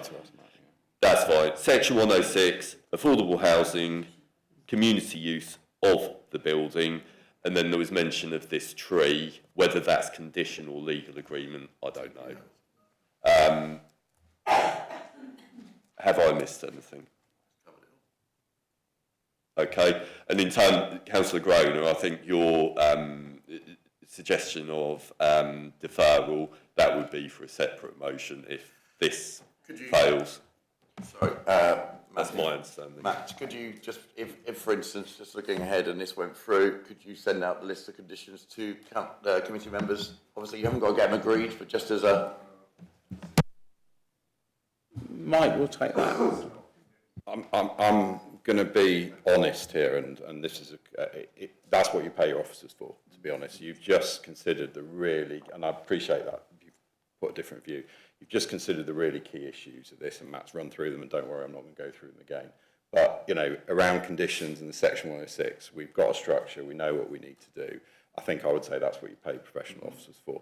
If, for example, we felt as officers we couldn't get to a satisfactory conclusion, which I don't imagine, we'd have to come back. You know, we've only, certainly if we felt that a sequential test couldn't be met, we would come back. But as I said in my comments earlier, which I'm not reciting from, I think they can be met with a bit of extra work. Decision, but I'd encourage you not to do that. Thank you. Yeah, so I'm happy with what Matt's written down, and I've got a second. Yeah, thank you. I know that. Sorry, you can't.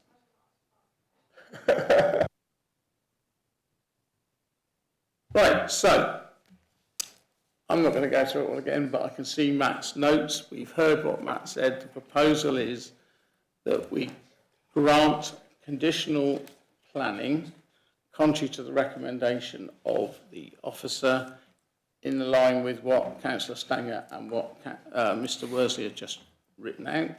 seconded by Councillor Creaser. All those in favour, please show. That is unanimous. Thank you.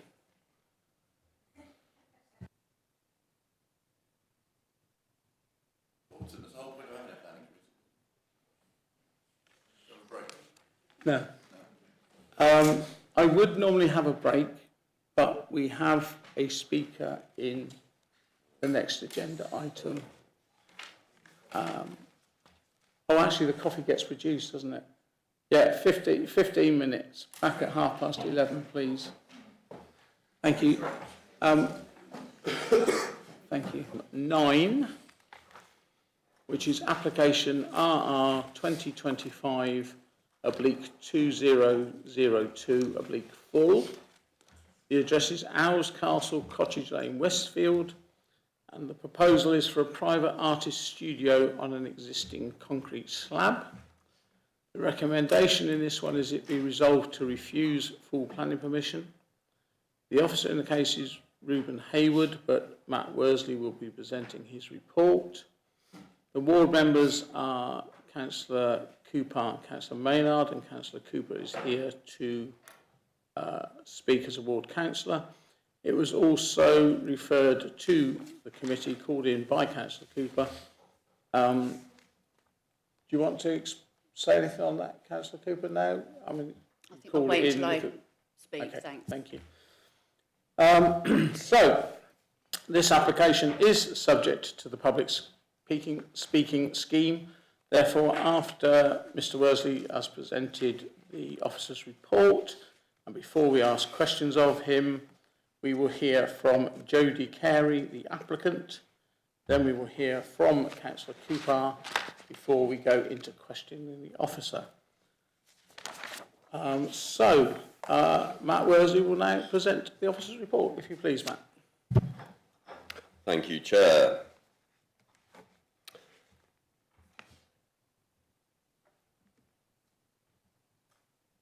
Right, this application relates to a site to the north of the village of Westfield.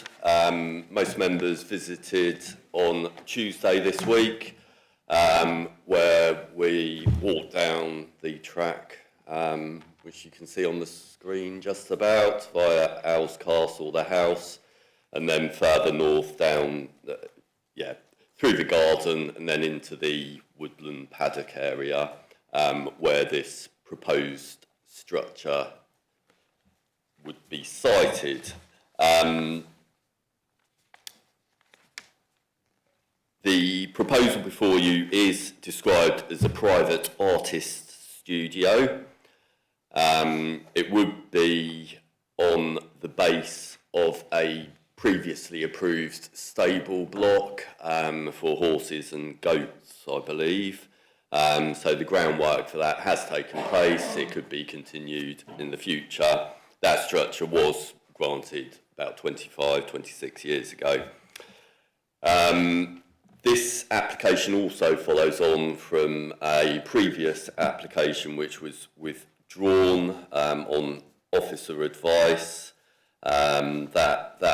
That structure was taller, had roof windows. So this scheme before you has been amended.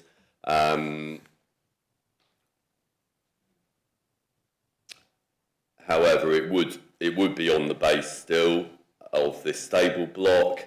It'd be, the size of the building would be approximately 9.5 by 6.5 metres in footprint, so 60 square metres. Eaves height of 3.8 metres, ridge height of 5 metres. There are 2 areas of glazing on the proposed building, one on the west elevation, so the top left-hand image before you. The glazing, according to the scale bar on the plans, measures 3 metres in width and 3 metres in height. There's a very faint image of a person on there, which you probably can't see, but that will give it gives you some idea of scale. On the side elevation to the top right, there is probably a clearer image of a person stood there. That elevation is blank with a door on it. The elevations, you've got a brick plinth with timber cladding, and the dual pitched roof is clad in corrugated material. On the rear elevation, there's another area of glazing that's purely a window as opposed to the window and doors on the front elevation. So yeah, bottom left image shows a window seat. That window's around 2.5 metres in height, 2 metres in width.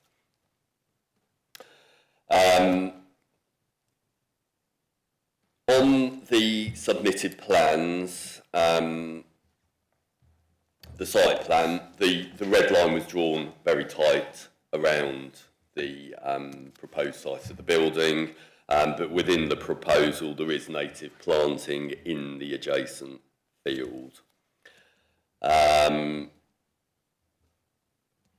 The key change from the previous withdrawn scheme is how the application is described. So the first application, it said domestic studio, whereas this has been changed to private artist studio. Of note, and also covered in the report, where it talks about employment, it says there would be no employment. The case officer did try and clarify exactly what the use would be, but hasn't had clear feedback from the agent on the use, but we take it as it would be private use for the applicant, no other employees, i.e. no economic benefits. Going to the key policy considerations, you need to note this is in a countryside location. Hope you appreciated that when on site, very rural locality. In the countryside, our adopted development plan policies strictly control the type of buildings, new development that is permitted. It's usually limited to that of agricultural need, or tourism, or on an existing employment site, you may expand. Anything else is strictly limited. From an officer's point of view, here there is no justification for a building in this rural location. It's clearly within the countryside. It's well outside of what you could consider the garden area of the dwelling to be. Yes, there is an historic planning application granted under an old development plan, but that was for a rural building for a rural purpose, so keeping horses, goats, and was not as elaborate or domesticated as this with the large areas of glazing. So there's no justification for this building in the countryside, given, as per the reasons for refusal, there is also concern about the height and design of this. 5 metres high for a domestic style building is excessive. And yeah, the footprint of over 60 square metres as well. It is a large building for what the use proposed.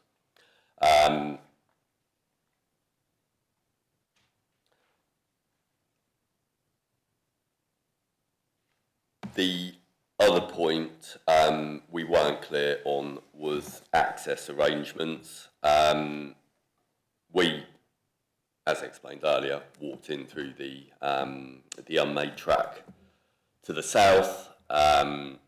We assume access to the studio would be via that route. Immediately to the north is what I understand to be a private track in separate ownership. The lane, so Cottage Lane, is to the west. There is, I could see on Google Street View, a field gate in the northwest corner of the land holding, but we have no information that access would be gained to the studio from there, so that is unclear.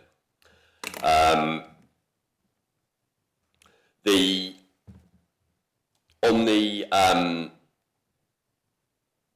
floor plan of the building, it shows well, the outline of the walls, where the glazing would be, and also of note, and I know we mentioned this on site, was the external shutters that would slide over the 3 metre by 3 metre glazed, so single fixed panel and then the double doors. So could potentially be covered when not in use, although I think from an officer's point of view we would have concerns about enforceability of that, and well, we would be at it would be down to the applicant to close them. We wouldn't be able to monitor that.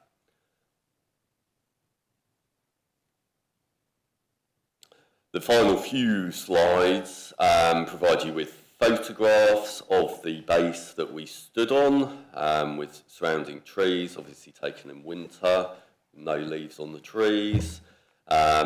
This shot looking west, so on the elevation closest to you, that's where the window seat would be. The elevation further away from you, that's where the 3 by 3 metre glazed panel would be.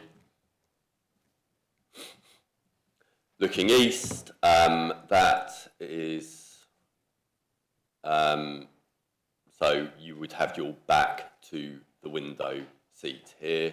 So that's the view from where the window seat would be. And that is all the photos I have.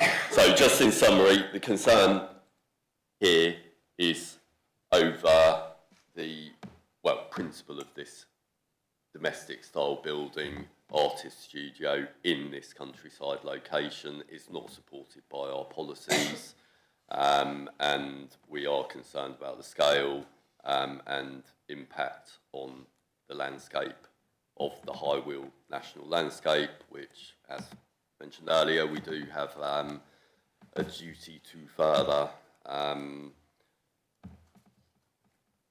The recommendation in the report is refusal.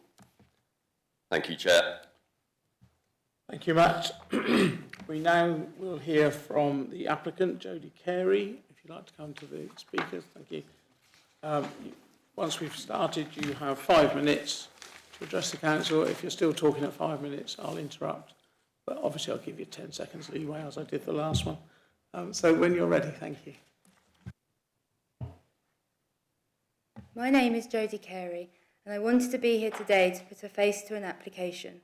I grew up in Battle. I studied BA Fine Art at Goldsmiths College and MA Sculpture at the Royal College of Art. I have been a practicing artist now for 25 years. I have exhibited at institutions such as the Royal Academy of Arts, Town at Eastbourne, Chicago Cultural Centre, the Museum of Art and Design New York, to name but a few.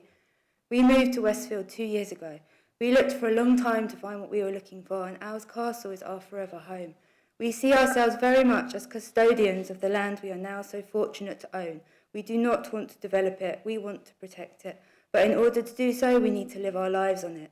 As an artist, I need a dedicated space away from Lego and laundry where I can think, write, work through ideas, write proposals for museums. I currently drive over 85 miles a week, commuting to a studio in Bexhill. Completely unnecessary carbon emissions that could be removed entirely if I'm allowed to work from home. The existing site, which we would like to repurpose, has permission for a building, and whilst we knew we could always build this barn, we felt we could do better with choice of materials and the design. However, I feel the design has been greatly misinterpreted at both the site visit and in the planning report. The studio does not have a visually intrusive, contemporary or domestic appearance. It does not have a wraparound patio. It is not 2-storey in height. By comparison, the permitted barn has many doors, many windows, a toilet, and it is taller. We have strived to make this building blend in with the landscape. The idea of extensive glazing is inaccurate. We have just one window, and the glazing that the report keeps referring to are internal doors, which sit behind external wooden doors. So at night, and when not in use, the building will be fully enclosed by the wooden cladding. We have no external lighting because we too greatly value our night skies. We have removed the toilet so there is zero domesticity in the design. We have chosen local sustainable chestnut for the cladding, so that over time the chestnut will soften and grey and sit comfortably in the landscape. It will look like an agricultural barn that has always been there.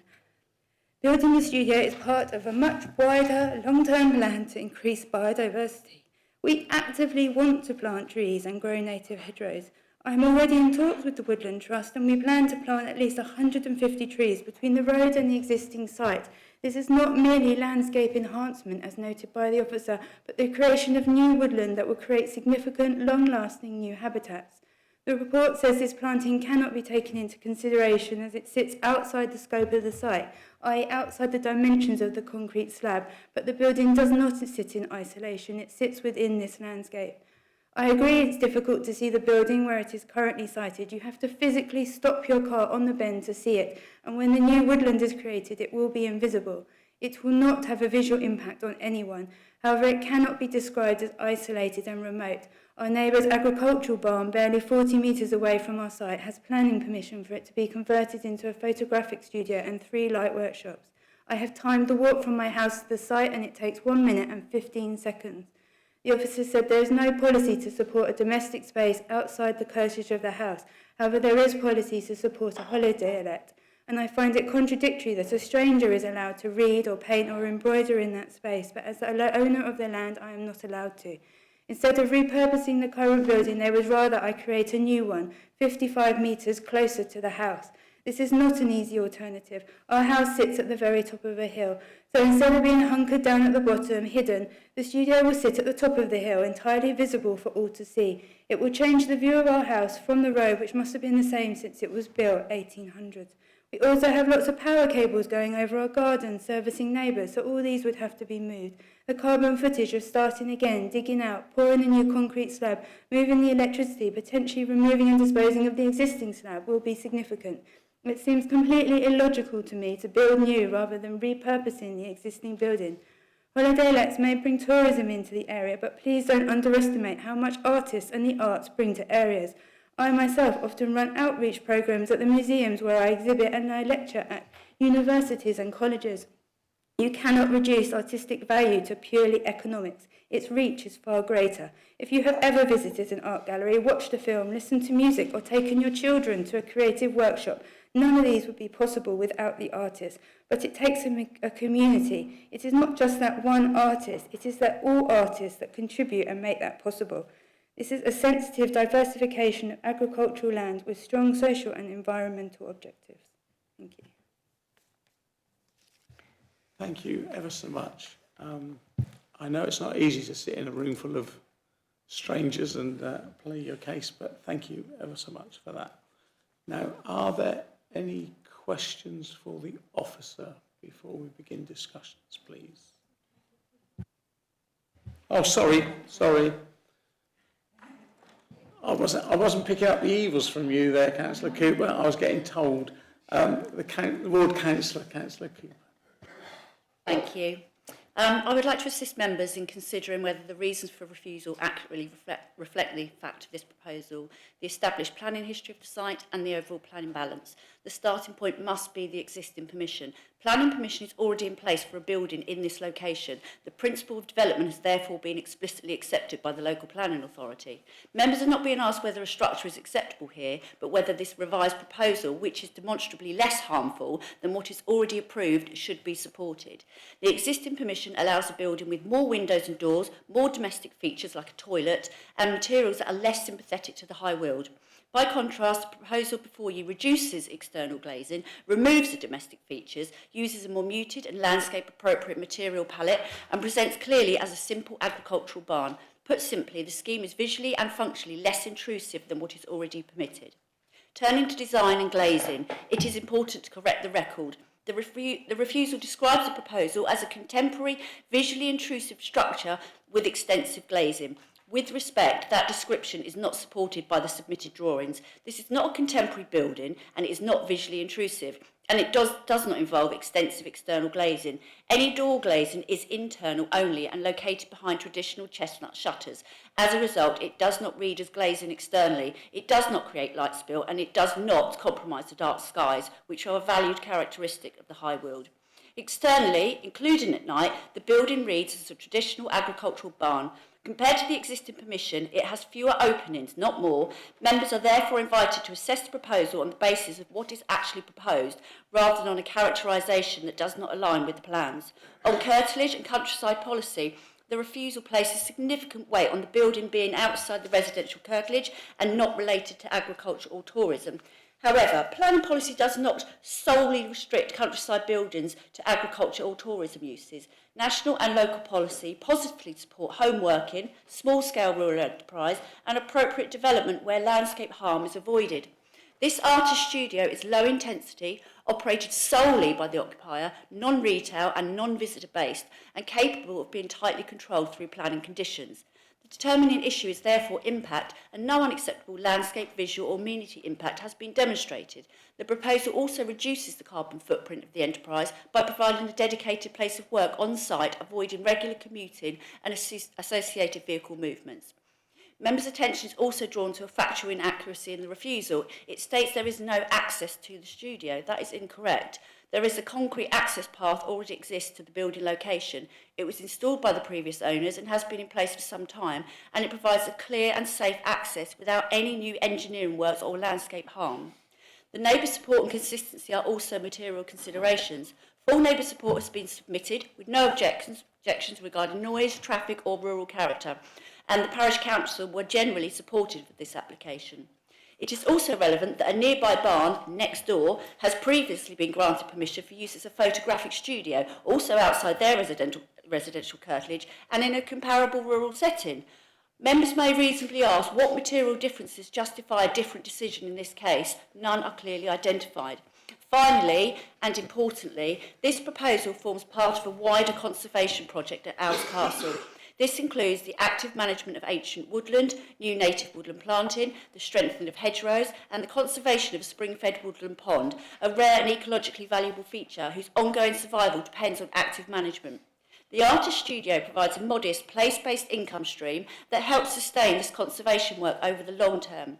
That directly supports the objectives of the High Weald National Landscape and represents a genuine planning benefit. In conclusion, members are asked to note that a building is already permitted on this site. The proposal is less visually intrusive than the existing permission. Glazing has been reduced and does not affect dark skies. One refusal reason is factually incorrect. The use is low-key, controllable and supported by neighbours, and the proposal delivers measurable conservation and biodiversity benefits.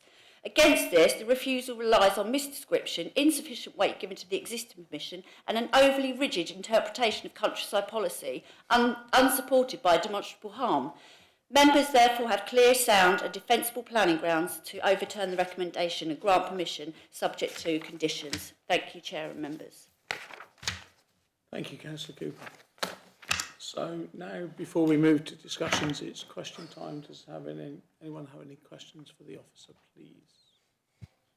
Councillor Stanger.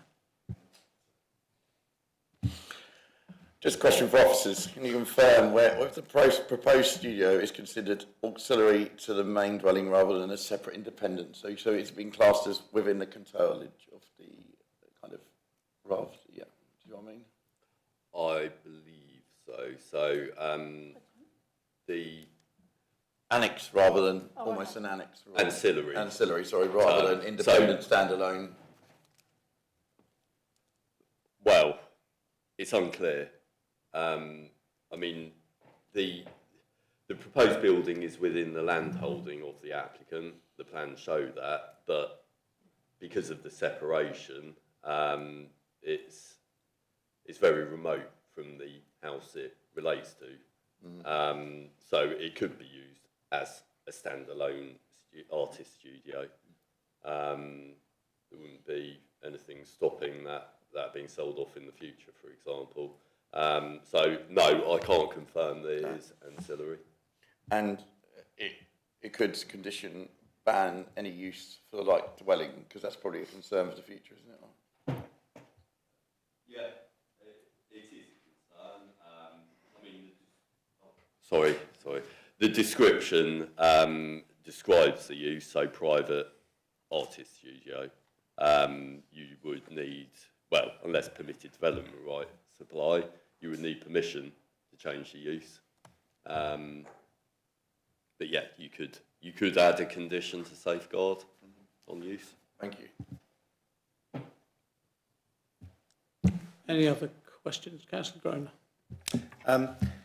Were the applicant to transform or build this artist studio and then run art classes for the local community and wider, would that be something that would get planning permission? Well, that would be subject to a further application. I mean, the description says private art studio. Within the application form, it says no employment. So I would say any commercial element would need a further planning permission, and then we'd need more information about number of events, how many people, where are people going to park, are there sustainable options to travel to this site. Sorry, I understand the implication. What I was trying to get at, though, I think is that one of the reasons for refusal, it's not tourism. And obviously, if somebody was running a art school, they're not going to have hundreds of artists in any one go. It does boost a form of tourism. And that's not how it's been presented. No. So that's not the proposal before us. Understood. Yeah, I think it's almost along the lines that I was thinking there of saying, because the reason for refusal, and this becomes a question, believe me, talks about it being out beyond the residential curtilage. Well, how nice to have a big piece of land that you can have a studio.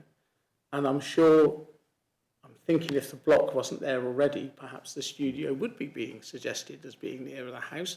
But there's a perfectly good concrete block with services in it. And I'm just saying, is it, because mention either in your report or the applicant mentioned that something nearer the house up the hill would have been acceptable because it wouldn't have been so far in the countryside. Is that right? That literally, if it had been back a bit, it would have been within the curtilage and we would have said possibly yes?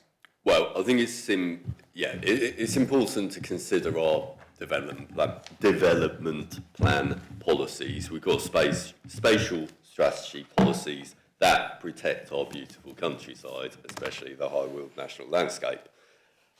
This proposal, the building is clearly outside the garden area. We have separate policies for domestic extensions and outbuildings. There's a DASA policy, DHG 9, I believe, and there is, supporting principle for reasonably sized buildings that appear, I can't remember the wording exactly, but I think it talks about subservience, not dominating the main house. It relates well to, it's in keeping in terms of scale of design, all those things. So, I was going to say, which is addressed, of course, if you move it away from the curtilage, but okay. It is, but then you get back to officer concern about protecting our beautiful countryside.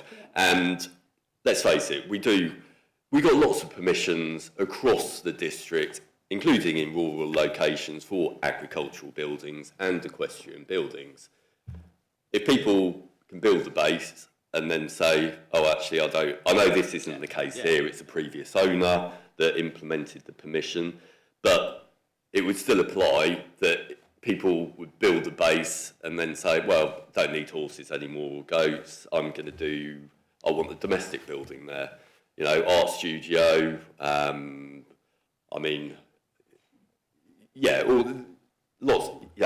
office. garage for cars, all those domestic style uses that stand alone. Okay, there may be limited harm, that cumulatively, if this is the direction we're going, it builds up and it will chip away at the countryside, and I will national landscape. I'm going to repeat myself, but duty to further the purpose of Section 245, we must do that as a council. So are you seeking consistency? Is that? We always seek consistency in decision making. Yes.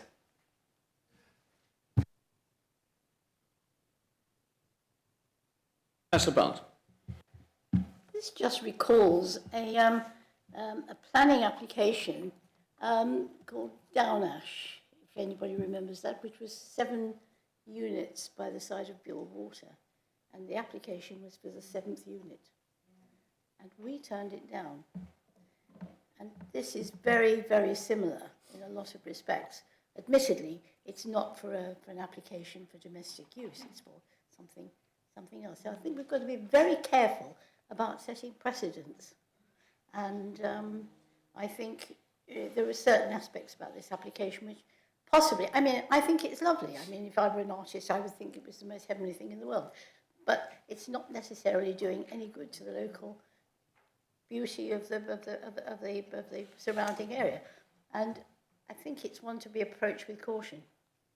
Right. Any more questions? I'll come back to you in a minute. But any more questions, and then we'll lead on to the discussion, which that was almost the beginning of. Hang on, did Matt have something to say on it?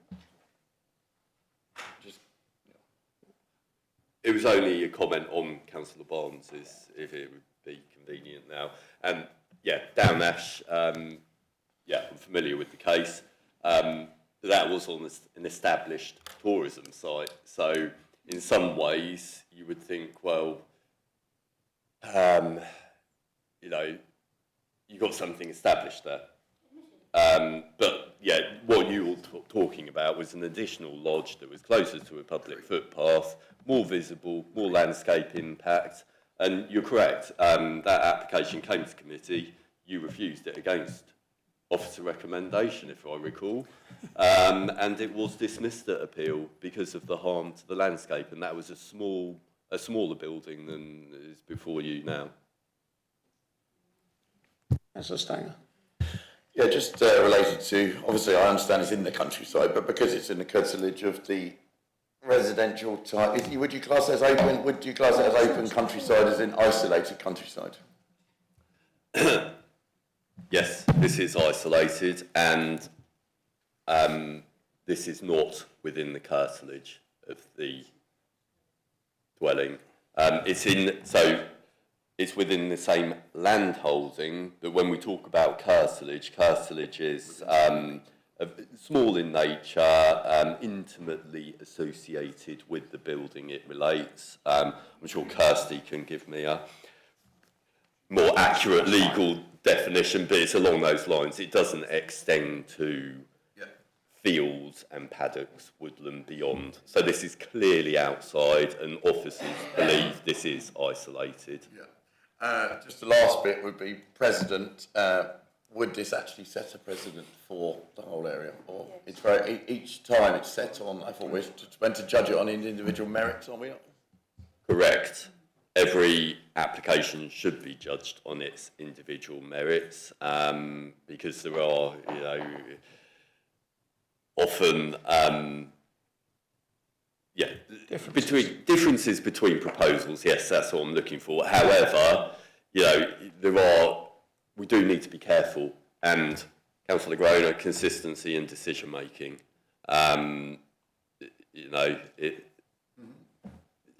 We need to be careful, and this could, if it was permitted, I think you have to be very clear on why, and what is different in this case to another. As I said earlier, we've got hundreds of permissions for agricultural buildings, stables, other buildings in the countryside that just have policy justification for buildings. So they meet a rural exception. This doesn't. So, yeah, what's different in this case? From an officer point of view, there isn't a justification, hence our recommendation. Councillor McLaren. Thank you. So yes, my question follows on. I'm looking at the comments in 6.1 from Westfield Parish Council. Their last point is, if allowed, the decision should give clear, narrowly framed reasons, so it's not misread as support for independent new dwellings in similar locations. My question is, in my limited experience, strikes me as a quite unusual use case. And my question is, can we draft narrowly framed reasons which very tightly, which make this very clear that this is a very, very specific use for a single artist, you know, and that obviously some of the other points they make about not being used as a separate dwelling and not leading to permitted development rights, etc. Can we frame it tightly enough given its unusual nature? It's difficult, and I think, yeah, in short, no. Yeah, giving reasons narrowly. I've got the comment here in front of me, so it says, if allowed, decision should give clear, narrowly framed reasons, so it is not misread as support for independent new dwellings in similar locations. I mean, this is not a dwelling. The description is quite clear. It is a private artist studio. Yeah, I mean, I think I've explained, you know, reasons you would give permission in the countryside. They don't apply here. I think, yeah, if you were going to go against officer recommendation, you need to explain the conflict with the development plan. You know, why are we giving permission for a private artist studio here when it doesn't conform to development plan policies? I was going to say, although you asked about conditions, that point made by them is clearly for us to give the reasons. It's not the condition question. It's if we said yes, it's for us to give the reasons. Councillor Gray and then Councillor Groner. Oh no, sorry. One more. Okay, one more question from you, Councillor Gray. Yes. Can anybody please comment on the application for the photographic studio adjacent to the property?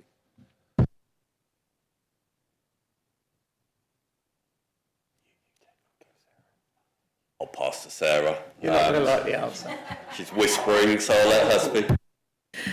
I was just going to say, it's very clear, the proposal for the adjacent building is conversion and change of use of an existing building. You have no building on this site.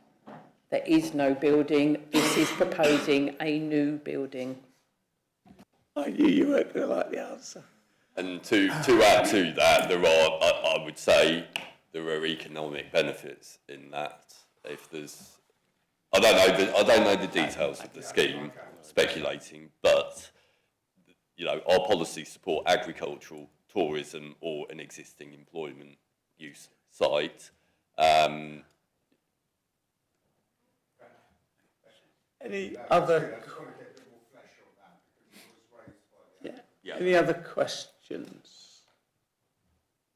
Right. Before I come to you, Councillor Gray, I was just because Councillor McLaren mentioned it, and I just did a wide escape. I just wanted to say, a couple of years ago, we had a run of Westfield applications, and Westfield Parish Council showed themselves to be a very good council when submitting consultations, and this is no exception. I really appreciated their consultations, and you referred to the bits they've said already. It's what we've come used to from Westfield Parish Council, and I say very much they highlight the problems that we are going to be discussing now. And my comment would be, even following on from that last one, is that, but if 20 years ago they built the stable, we would be discussing a change of use. And what's proposed is less intrusive, less everything, than what could have been built there, could be built there next week, presumably. But because of the use, we're not happy because it's an artist studio and not for agricultural tourism. And I know that the applicant referred to it because when you talked about the size of the building, I made a note, well, what does artist mean? Because if you're a sculptor, you need a big space. And of course, the artist covered that herself. So the size is relevant to the use. And I'm still open-minded at the moment because of this big policy that says agriculture or tourism. And it's really frustrating. Anyway, Councillor Gray. Thank you, Chair. And thank you very much for letting us include this in the site visits. It was very helpful to actually see the site. From an environmental point of view, I can't think of a better use for this huge concrete slab than an artist studio. And also the artist has explained that she has to travel 85 miles a week into Bexhill. Again, this saves all that pollution and traffic. So from a green point of view, I think this is excellent. And maybe, given what they've said about the use, would it be better if she came back and said, I want this for a horse, and then she'd get permission, which seems utterly crazy. We should be supporting an arts. So I can't see a valid reason, really, why this shouldn't be allowed. It's within her garden. It's not overlooked. There's plenty of trees around. And I think it's an ideal location for an artist studio. Unfortunately, we've still got that policy we've got to So maybe overcome with reasons if we need to. Well, let's overcome it, please. Any other comments on this one? Go on, Councillor Groner.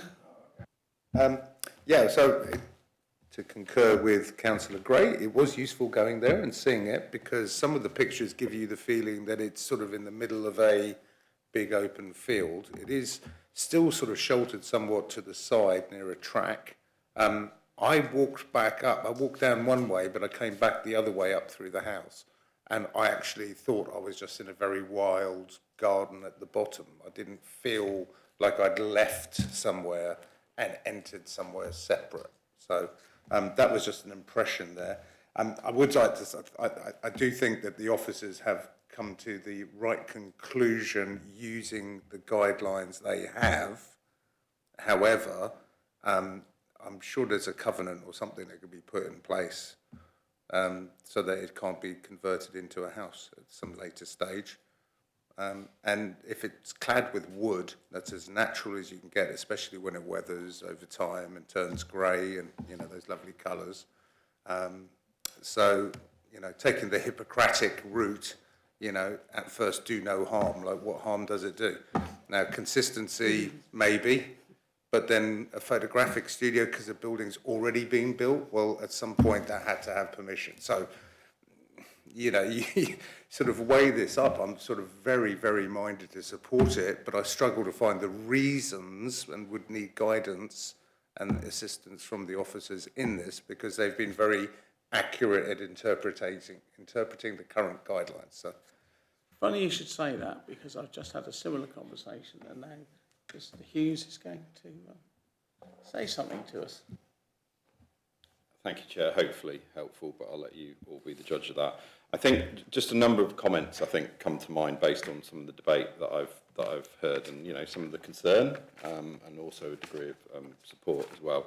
And I think you know hearing the member of the public speak and Councillor Cooper, it's a reminder not that we need it of the decisions we take in here have real world impacts as we all know. I think I'm going to go through a number of things. You know the policies in the development plan exist for a reason. And that is to advance conservation of the area of outstanding natural beauty. They're not unusual policies. Lots of local planning authorities have got them. The you know, High Weald is a national asset by definition. So they do exist for a reason. They serve a really useful planning purpose. I think that I've sort of sat in this committee before and sort of said, you know, don't be concerned about a generalised fear of precedent. You know, we don't need to be concerned about that. I am concerned here about precedent, though. I will be honest with you. The reason the policies exist is, you need to generally have a good reason to need a countryside location. So, perhaps if it was a woodworker's cottage, for example, a woodworker's base, needs a countryside location. So it is there for a reason. So if you're going to go against a development plan policy on this, you need a very clear reason to do so. Would be my very strong advice. To you, because I think once you open up that door to wider uses within the countryside, it can become difficult to stop it. I would suggest. Doesn't mean to say you can't do it. I'm just saying you have to think very carefully before you do so. The material considerations that I think here is, if you are minded to support it, having looked at the drawings, I don't think there's enough information on dark night skies at the moment. We're told the shutters, we would need details of those shutters. It's a very tranquil dark night sky location. Perhaps we could try and tie in some of the wider landscaping that the applicant is proposing into a condition. And we could also say that, we recognise that the artist is, based in Rother, and there are personal circumstances that we feel grant permission. You can do that. But what I would also say is just bear in mind that precedent point and potential things that advance to you in the future. The safest thing to do here is to probably follow the development plan policy, I would say. But you do have two options here. I'm not saying don't necessarily approve it. I'm just saying do so with some caution, given that potential risk of precedent, which I think applies here. If you do decide to go for it, we need to clearly express why. Thank you, Mike. Councillor McLaren. Yes, I'm with Councillor Grona here, exactly. When you go and do the visit, I will say that the existing base is a significant eyesore. It doesn't look nice. To have to rip that out is, significant, use of resources and carbon impact and so on. And I feel certain that the proposed studio, when it wears in, will actually look a lot nicer there than the existing slab. And I feel a bit like it's just kind of clear when you go there that if you were only looking at this particular site, that would be, an appropriate use of that space. One person on their own land, making their art, supporting, the whole concept of art in our area. But I feel that I can't, that I'm kind of left marooned here, because you're going to turn around and say to me, okay, if you want to allow this decision, what are your clear and narrowly framed reasons that don't set a precedent?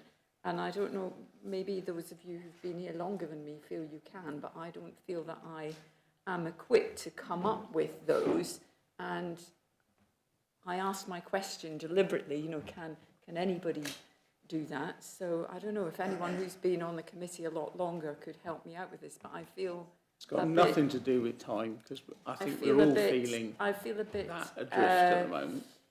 Sort of marooned. Yeah, I think we're all. I'll come to you again, Councillor Stanger.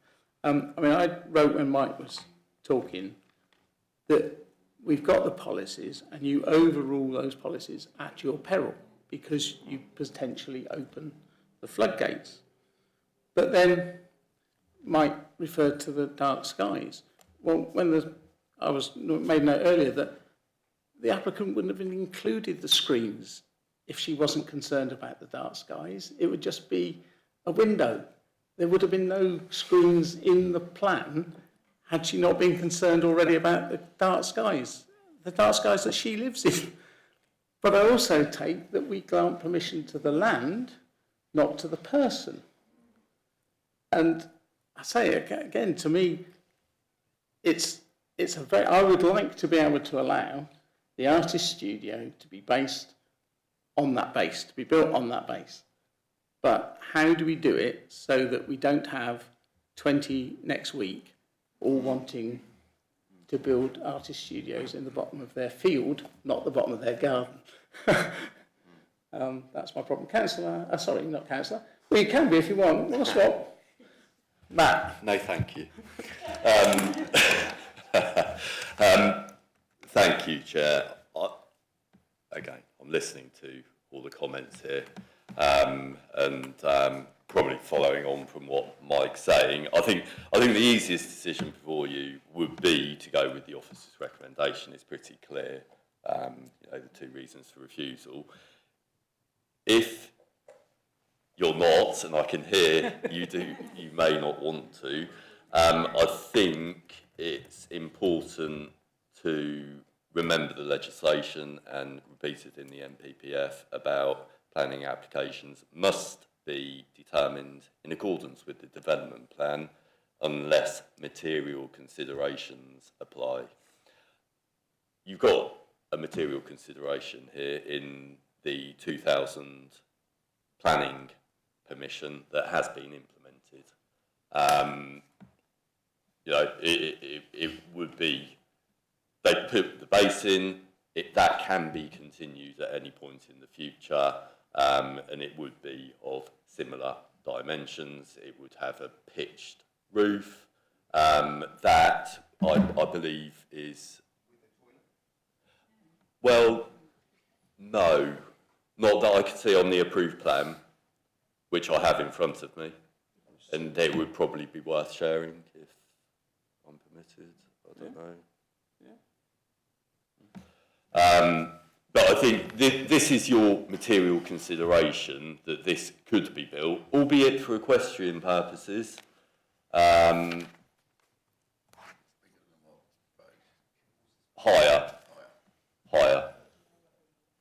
Lower eaves, not.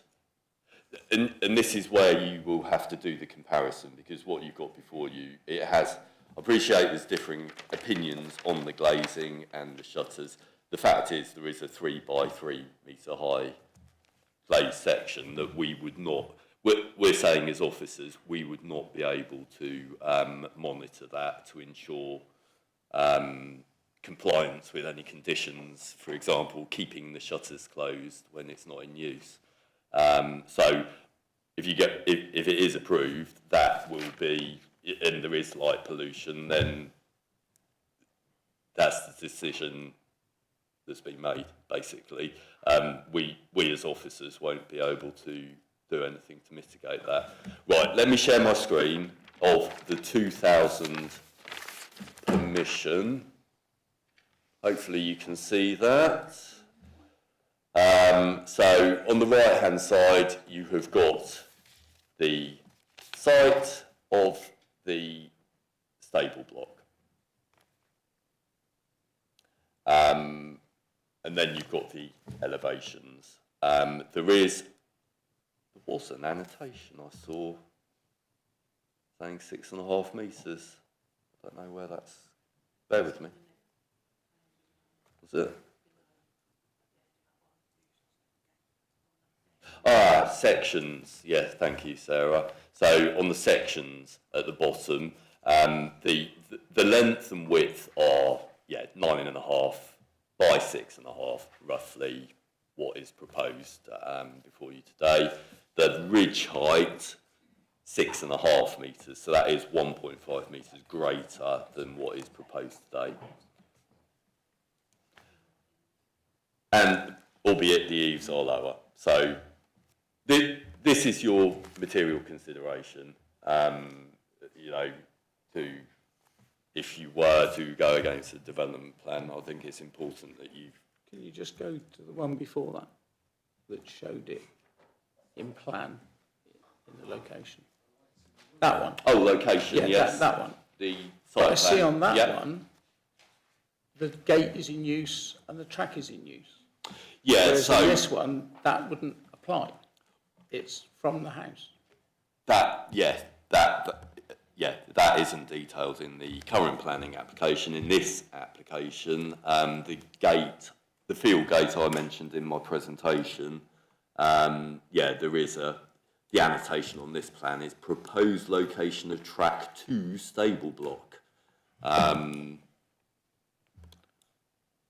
The only other thing I was going to mention, you talked about possibly including the landscaping. The red box around the concrete slab, who drew that? Is that the applicant saying that's all I'm applying for? Is that us drawing it? Because it's quite obvious that it's in the setting of everything else around it. So it's really silly to be considering the slab.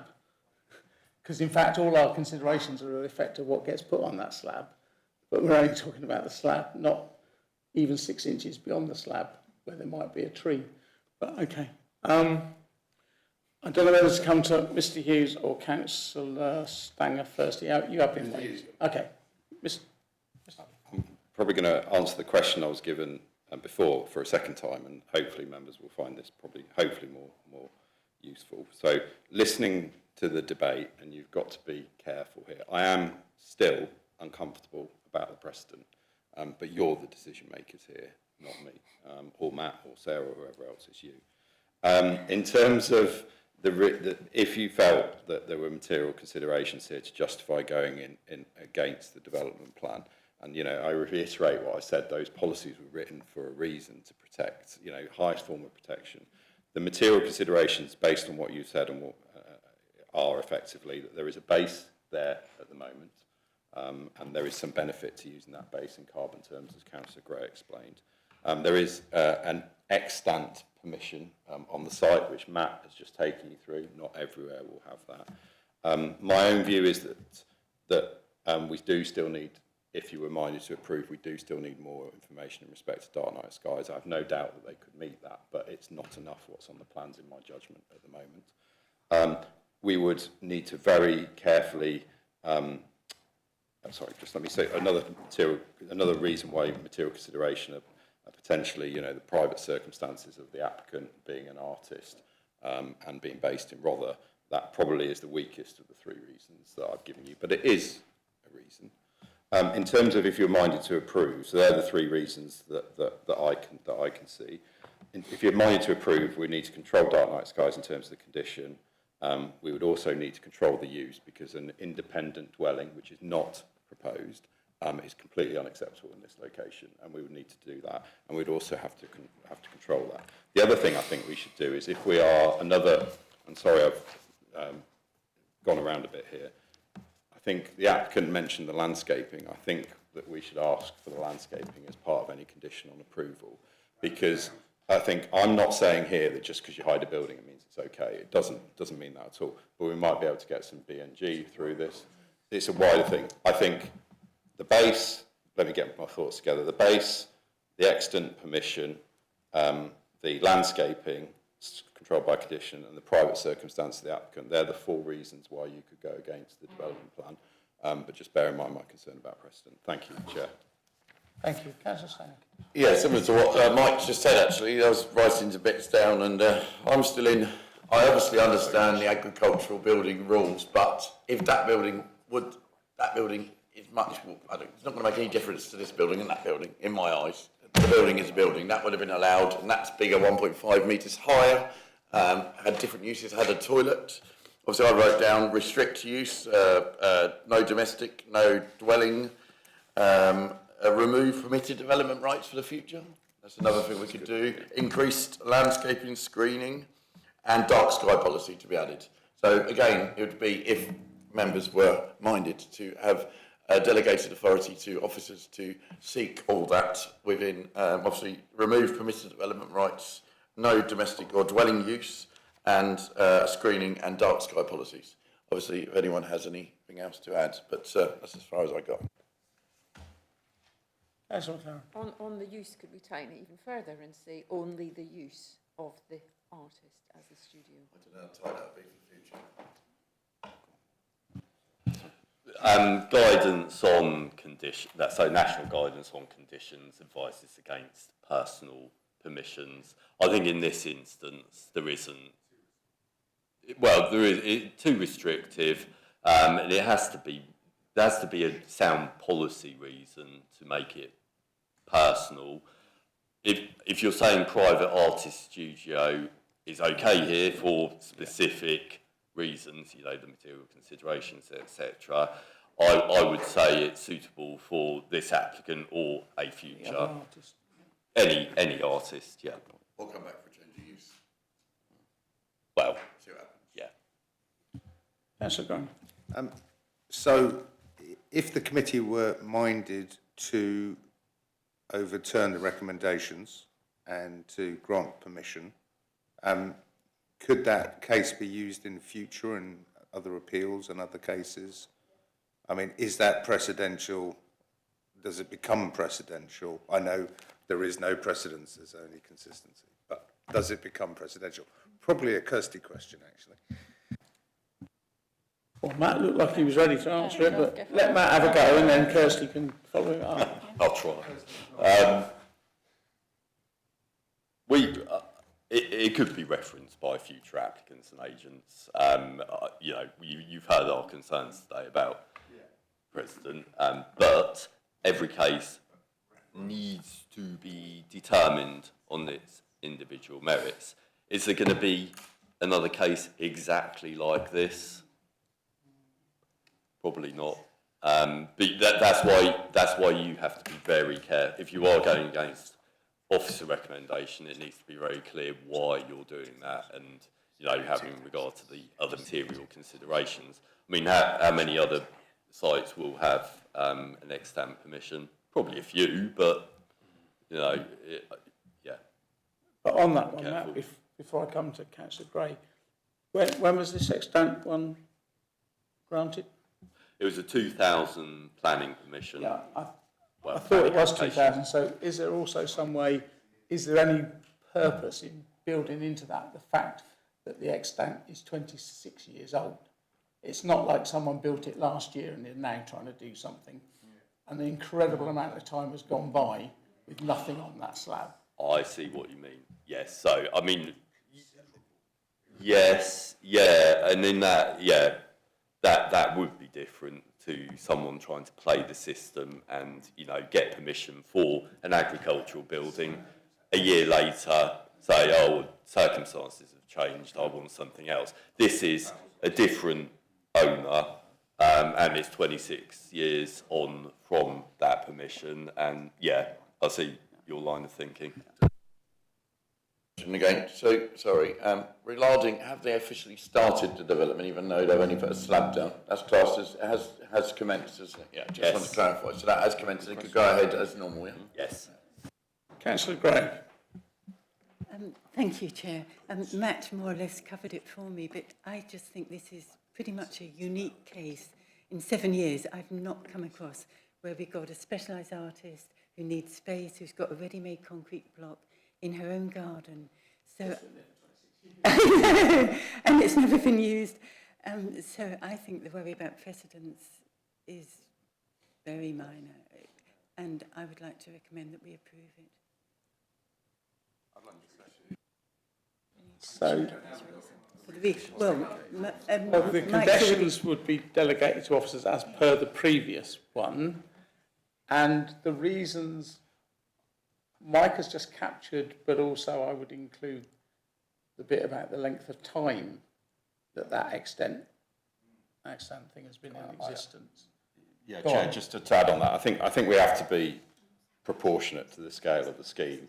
I think committee members have been very clear as to why, if you're voting for the motion, why you think it's acceptable in this circumstance. What I'd say is I would recommend that the conditions are delegated to officers. And what that means is if we go out of this room and we realise we've forgotten a condition, we will put it on. You're giving that. So all the things around use, dark night skies that we've talked about will all be there. The fact we haven't talked about it here doesn't mean that it won't be on the decision notice. So I would recommend that you delegate conditions to officers. Thank you. Can I just clarify before I come to Councillor Stanger and Councillor Grant? Do we have to acknowledge? Do we have to acknowledge there's harm to the national landscape? But it was already covered by the extant one. Yeah. Which is, but I don't know if we have to acknowledge it and say we think the harm is less. Yeah, and it's because of, and I think it's mitigated by the condition, for example, mitigated. I stress the word mitigated by dark night skies and landscaping. Look, this is an experienced committee that deals with AONB applications day in, day out. You know that there will be some harm caused from this. You're going with the material considerations that we outlined, which you're perfectly entitled to do as a decision maker. I think, Chair, that's pretty clear, I think. Thank you. I've got Councillor Stanger, Councillor Groner, Councillor Barnes, Councillor Creaser. Councillor Stanger. Yeah, just wanted to add about the permitted development rights. Would that remove it for the whole site, or would just within the red box? Just the red box. So benefit the microphone, just the red application box. side. And obviously, mine was the harm was more limited than in the report or something like that. But with if it was a different use, it'd already be going ahead anyway. So I don't know how you encapsulate into the planning jargon, but that's it. Yeah, when was the local plan that's governing this? When was this drafted and approved? Is this 2019 or something? Sorry, so the current proposal.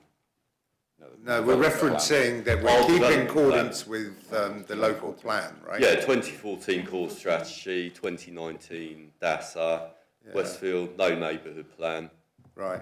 So yeah, 2014, 2019. I mean, it's all... And all that time that slab's been just sitting there.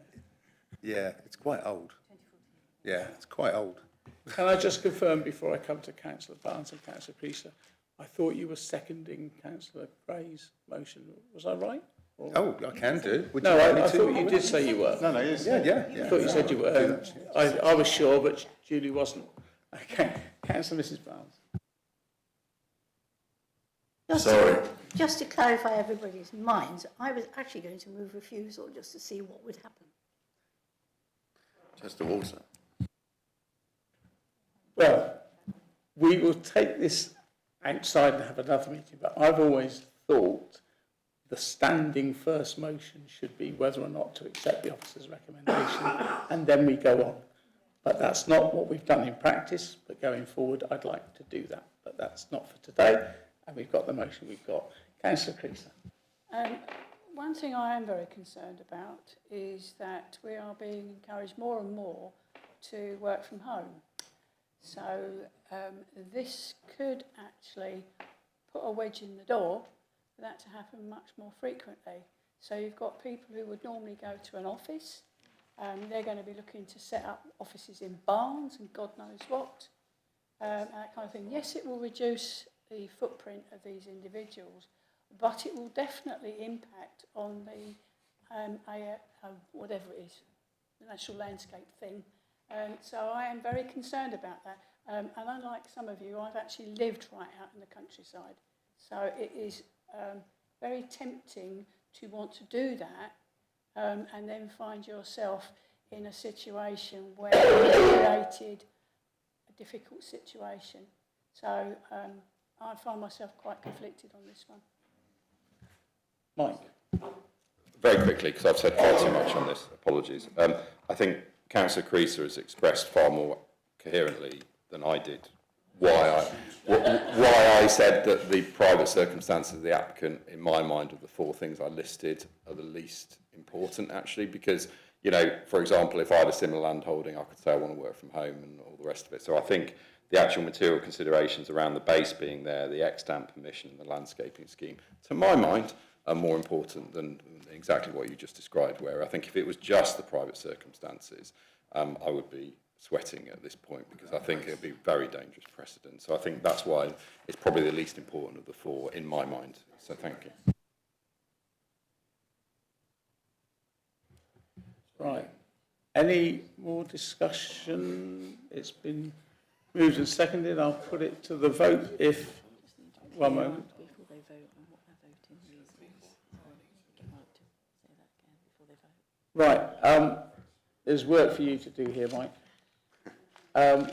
Just to clarify those reasons again so that everyone's clear that, and presumably we're starting it with we're including contrary to the officer's recommendation, as we did on the last one.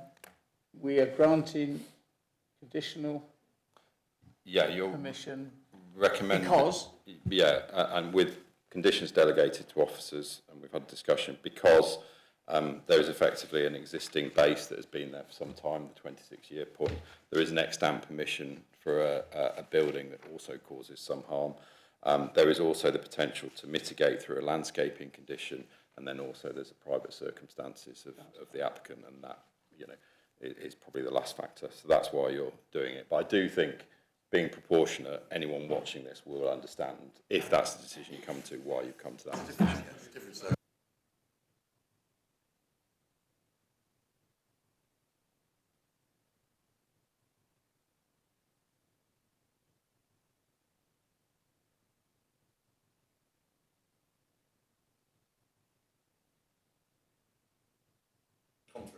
No, this is. So this is the motion of granting conditional permission contrary to the officer's recommendation with all the things that Mike just said. Yeah. All those in favour, please show.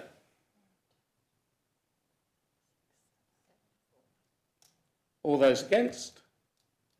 2 against. That is carried. Thank you. We will deal with 8 because Councillor Bayliss has been waiting here A long time. a long time to have her moment in the spotlight. So we will, Councillor Cooper will no doubt be leaving to talk to the applicant. Thank you very much. Right, so moving on to application, agenda item 8, application RR 2025-967/P, Harmony Cottage, Church Street, Bexhill. The proposal, it's retrospective, but it's the siting of a small shepherd's hut within the front garden for use as a holiday let, and a yurt within the rear garden for use as a small business running well-being courses. The recommendation is resolved to grant planning permission on this. The case officer is Harriet Beckett, but I think it's Sarah Shepherd who will be presenting it. There is no public speaking, so once we've heard from the officer, Christine Bayliss will be speaking on behalf of the ward councillors. One ward councillor is unable to attend. Councillor Gray is a member of the committee, so can't act as a ward councillor. She's a committee member first. It was referred by Councillor Stanger, who at the beginning said he called it in when he was going to be chair for a meeting, and Councillor Gray and Councillor Legg were not available. And it was called in for impacts on the living conditions of neighbours and the conservation area. So, Sarah, if you could present the officer's report, please. Thank you. Okay, thank you. Good afternoon, we are now. Members visited this site and the area around it on Tuesday. Next slide, please, Matt. As you can see, the site lies within Bexhill Old Town Conservation Area. It's at the end of Church Street and the footpath that links down to Chantry Lane. Chantry Lane itself is set at a much lower ground level, with the embankment falling down from the application site to the road and a line of trees along there, as members will have seen. To the south, you can see St Peter's Mews there and St Peter's Community Centre, which is a mixed residential and community facility. And there are neighbouring dwellings to the north and east, with their access track that runs down the length of the application eastern side boundary there. And that's the track that members walked down and were able to into the garden through the trees and things with glimpse views of the yurt. There's planting to all existing boundaries. Next slide, please. Which you can see on the aerial image there. If we go on to that one just shows you the trees and things, although obviously it's a winter image, so they're not all in foliage there.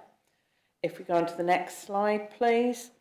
The proposal that shows you the siting, the shepherd's hut in the front garden, which members were able to view, and the yurt in the rear. Next slide, please. The proposal includes a small shepherd's hut to the front garden for holiday let use, which is screened well by boundary hedges, fences and planting within the garden. And we'll show you another picture of that in a moment. Next slide. The second element is a yurt within the rear garden, requested to be in situ between March and October when the company can erect and deconstruct it. It has been used for some commercial use in respect of wellbeing courses. Objections were received with regards to issues of smoke from the wood burner and noise from drums. Both these elements have now been removed from the application and the number of courses reduced to 4 weekends between April and June. The limit of 10 people at each course, and the hours are from 10 a.m. to 4 p.m. And this information is specified on page 47 of your agenda at paragraph 7.3.10. From July to October, prior to its removal, the yurt would be used privately by the applicant and her family. Parking is available within the nearby Manor Gardens car park, which lies further to the south, and there are bus and train stations also located close to the site, which is regarded as an accessible town centre location. As noted earlier, St Peter's Community Centre holds lots of community activities, including parties, etc. So there is an element of noise from that as well. As amended and subject to conditions, as set out on page 50 and 51 of the agenda, the recommendation is for approval. It is noted that drawing number 2, that does show a flue to serve a wood burner, so any drawings noted in any approval would refer to that not being part of the approved plans. In terms of the conservation area, if we can move on to the next slides, please, and the photographs. That is the view of the Shepherd's Hut, which you can see from the end of Church Lane and the point where the public footpath goes down into Chantry Lane. You can just work out the wood behind the decorative planting within the garden there. The next couple of slides are within the rear garden. Oh, sorry, that one's the yurt. That was taken last autumn before the yurt was taken down, and members were able to view that from the sides. And the next one is the images of the garden. You can just see on the left-hand side there the end of the single-storey building, which is Church Farm, the residential property to the north. And there is, besides the planting that you can see there, there's then another piece of garden that's got a greenhouse and things in, before there's another boundary with Church Farm, and then there are trees on the eastern boundary to Chantry Farm to the east as well. And as I say, the recommendation is for approval, but with the various restrictive conditions that are specified. Thank you. Thank you. Councillor Bayliss, please. Yes, thank you very much, Chair. And I speak on behalf of Ward Councillor Mark Legg, who has read the documents relating to this application after a visit to the property on concerns raised by neighbours in this quiet and historic residential corner of the Old Town. It must be remembered that this is a retrospective application from a business who ignored the need to follow due process or consult with neighbours in advance of the development. While the government seeks to reduce the use of log burners and internal combustion engines, the applicant has increased local air pollution with chimneys and burning substances in close proximity to two neighbours who have enjoyed a peaceful life in their later years. And I understand that's probably the reason why the conditions are as they are written in the recommendation. There is some liberty being taken here.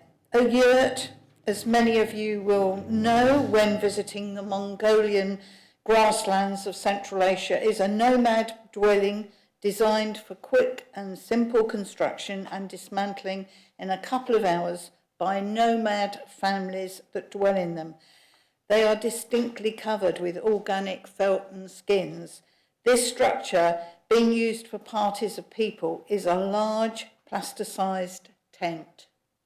And you can check it out on the website, which I've done. And while I'm mentioning the website, although the applicant has given an indication that drumming will be limited, It is clear that they are still actively being promoted on the business's website.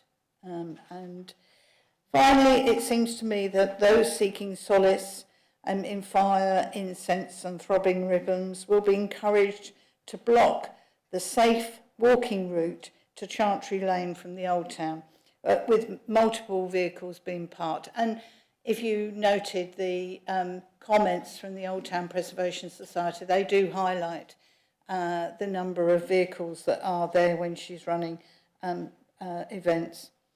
So it's not for me to question the economics of this business, but to invest so much in a building for only 4 weekends of a year must be a temptation to increase its use in future. So I'm asking the committee to refuse this inappropriate retrospective application in regard to the yurt. I'm not talking about the Shepherd's Hut part of the application. I'm discussing the yurt application. So third time may be lucky during this, or I might be third time unlucky. But I ask you to refuse that element of the application. Thank you. Thank you, Councillor Bayliss. It's now open to questions from the officer, and I'm going to have the first one.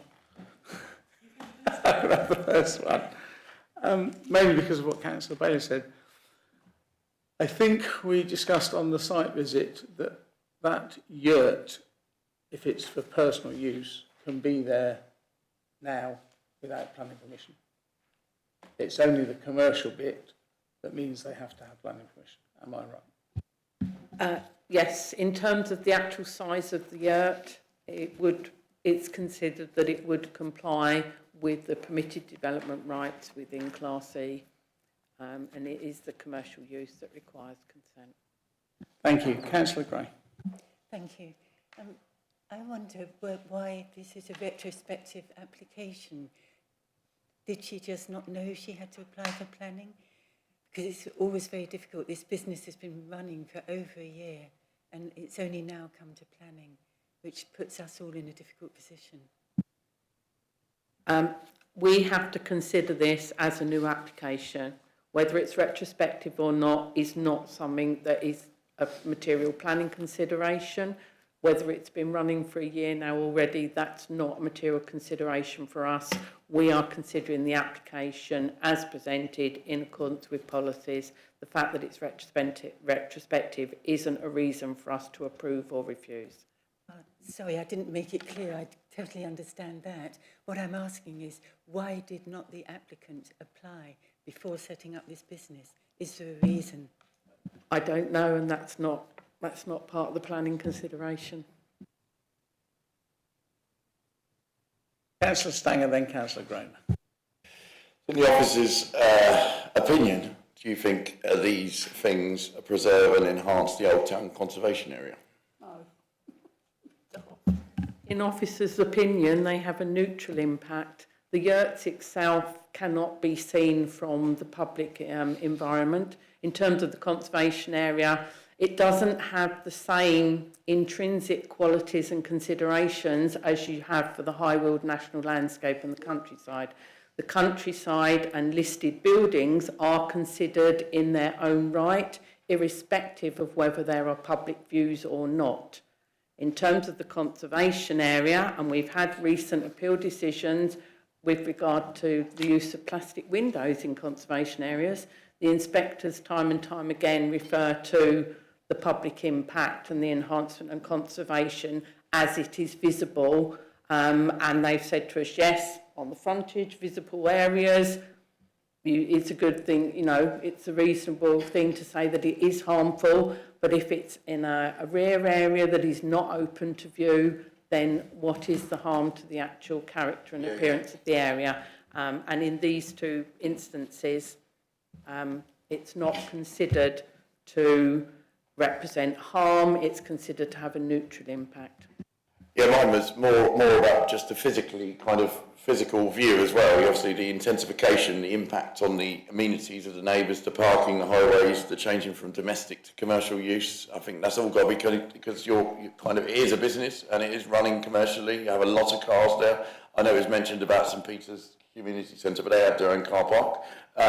So it's a balance, isn't it? But what I'm saying is obviously going from domestic to commercial, and the intensification is obviously, does that also play into the Old Town Conservation Area decision?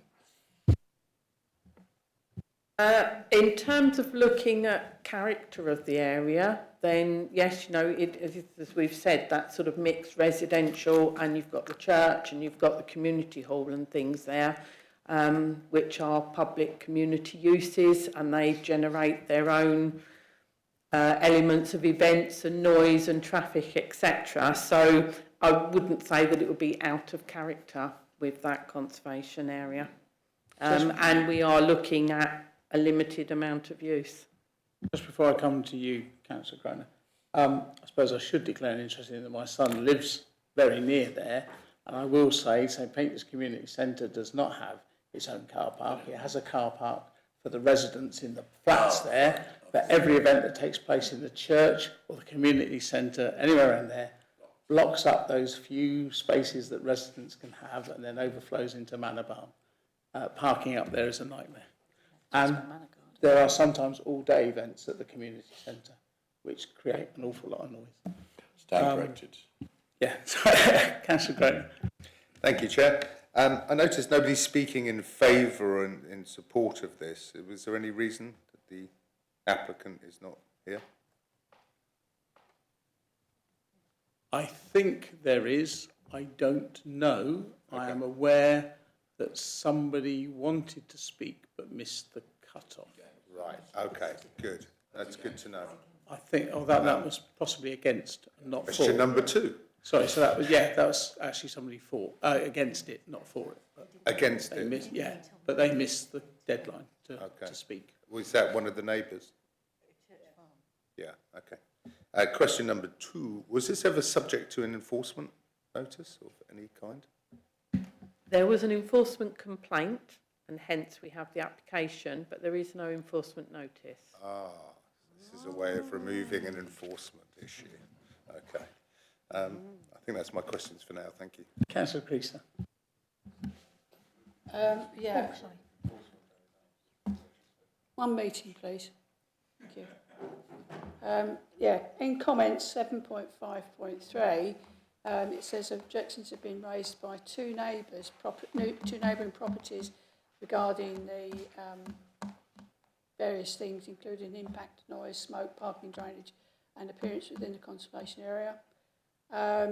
And this has been noted. Is there anything official apart from the fact that someone's clearly complained sufficiently for them to be sent the enforcement people around? Is it a planning enforcement that was sent round? It was planning enforcement that the complaints were sent to. There have been no complaints to environmental health. Thank you. And environmental health have been involved in the discussions and the considerations for the conditions as well. Thank you very much. Councillor Mrs Mary Barnes. Well, at least they've got rid of the drums and the fire. Allegedly. Allegedly. No, but they must have, mustn't they? Yes, okay. The people who attend this are there from 10 till 4, did you say? So during the course of that, they've got to have toilet arrangements, they've got to presumably be given lunch, all that sort of coming and going has got to go on as well. Should that be taken into consideration? Because it's actually using the whole site, isn't it, in order to have a business in that yurt. Definitely not one for me. We have been told that they have access to the toilet within the house, yes. All 10 of them? Potentially, if there are 10 people there for the 8 days that the course runs. Any other questions for the officer before we open the debate? Well, I'm going to start the debate then, because it follows on from Councillor Creaser's comments and Councillor Barnes. It's really hard when you have a hidden location, and this is hidden for most of the world, but the two people that are objecting, you might go, there's only two people. These are the only two people that can be affected by this location.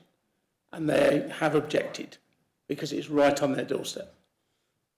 I'm not sure I agree with the comment about, you just mentioned about 753, the sites and with neighbours is not considered to be harmful. I suspect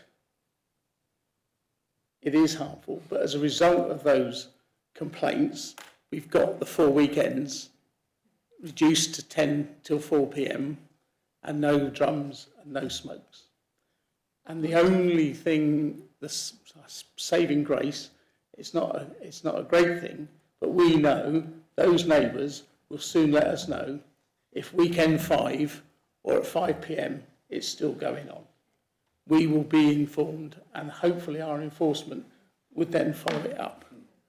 Because, as I said, the yurt is there. I could put one in my garden, no matter what it's made of, Councillor Bayliss.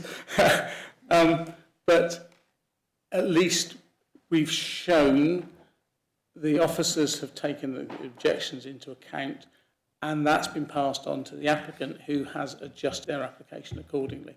So we've got to hope. I know we keep saying allegedly and things, but it is what it is. It's 4 weekends and 10 till 4, so for 10 people. Hang on. She's trying to attract your attention. Any other comments? I saw a twitch. It's not a comment, but it's not a question. Yeah, discussion. Yeah, I'll shut up. I was looking for the next person. Go. Thank you. Well, thank you. This is, as you know, my ward. So I know this area very well. I've lived there nearly all my life.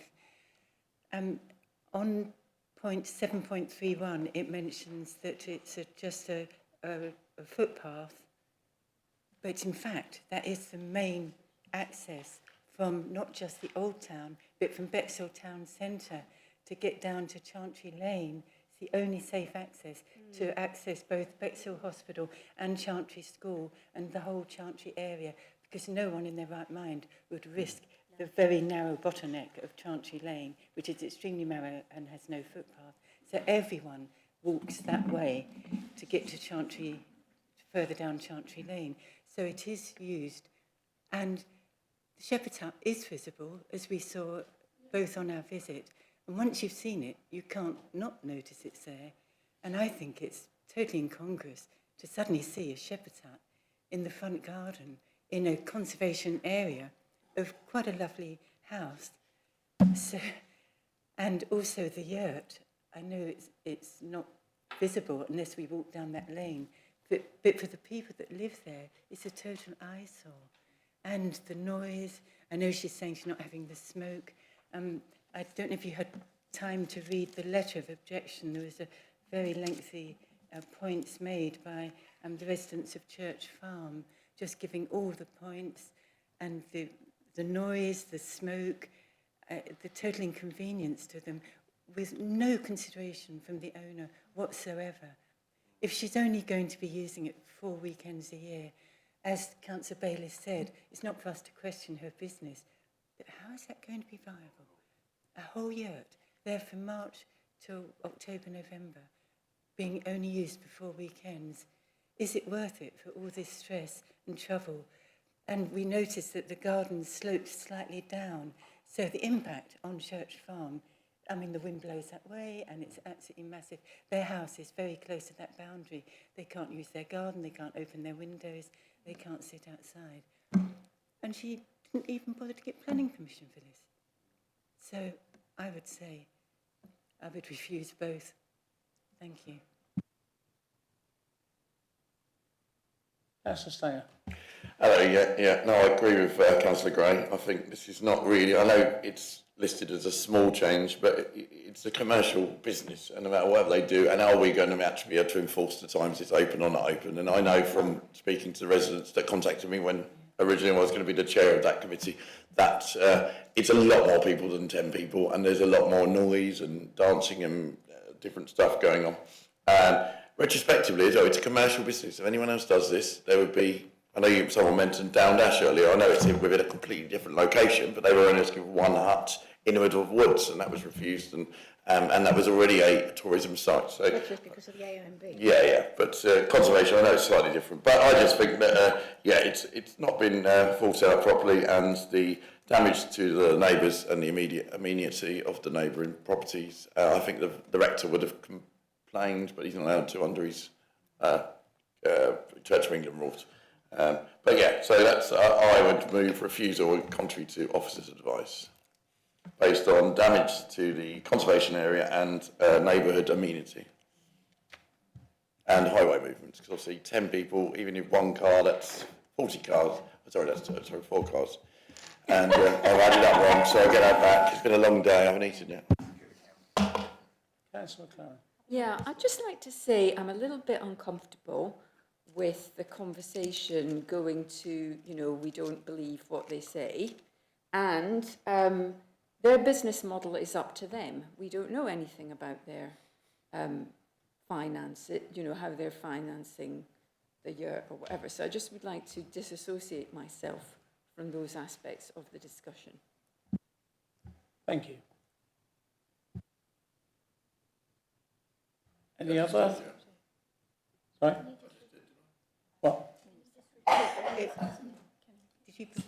Yeah, so I propose to refuse, contrary to officers' advice and the report recommendations for failing to for the commercial use within the Old Town conservation area and the damage on the neighbourhood's amenity. No, second it. Highways as well. Can you put highways in there? It's been moved and seconded, but it's incumbent upon me to ask Mike to advise the committee on the likely outcome of any appeal and other things from us refusing this against the officer's application. So, Mike.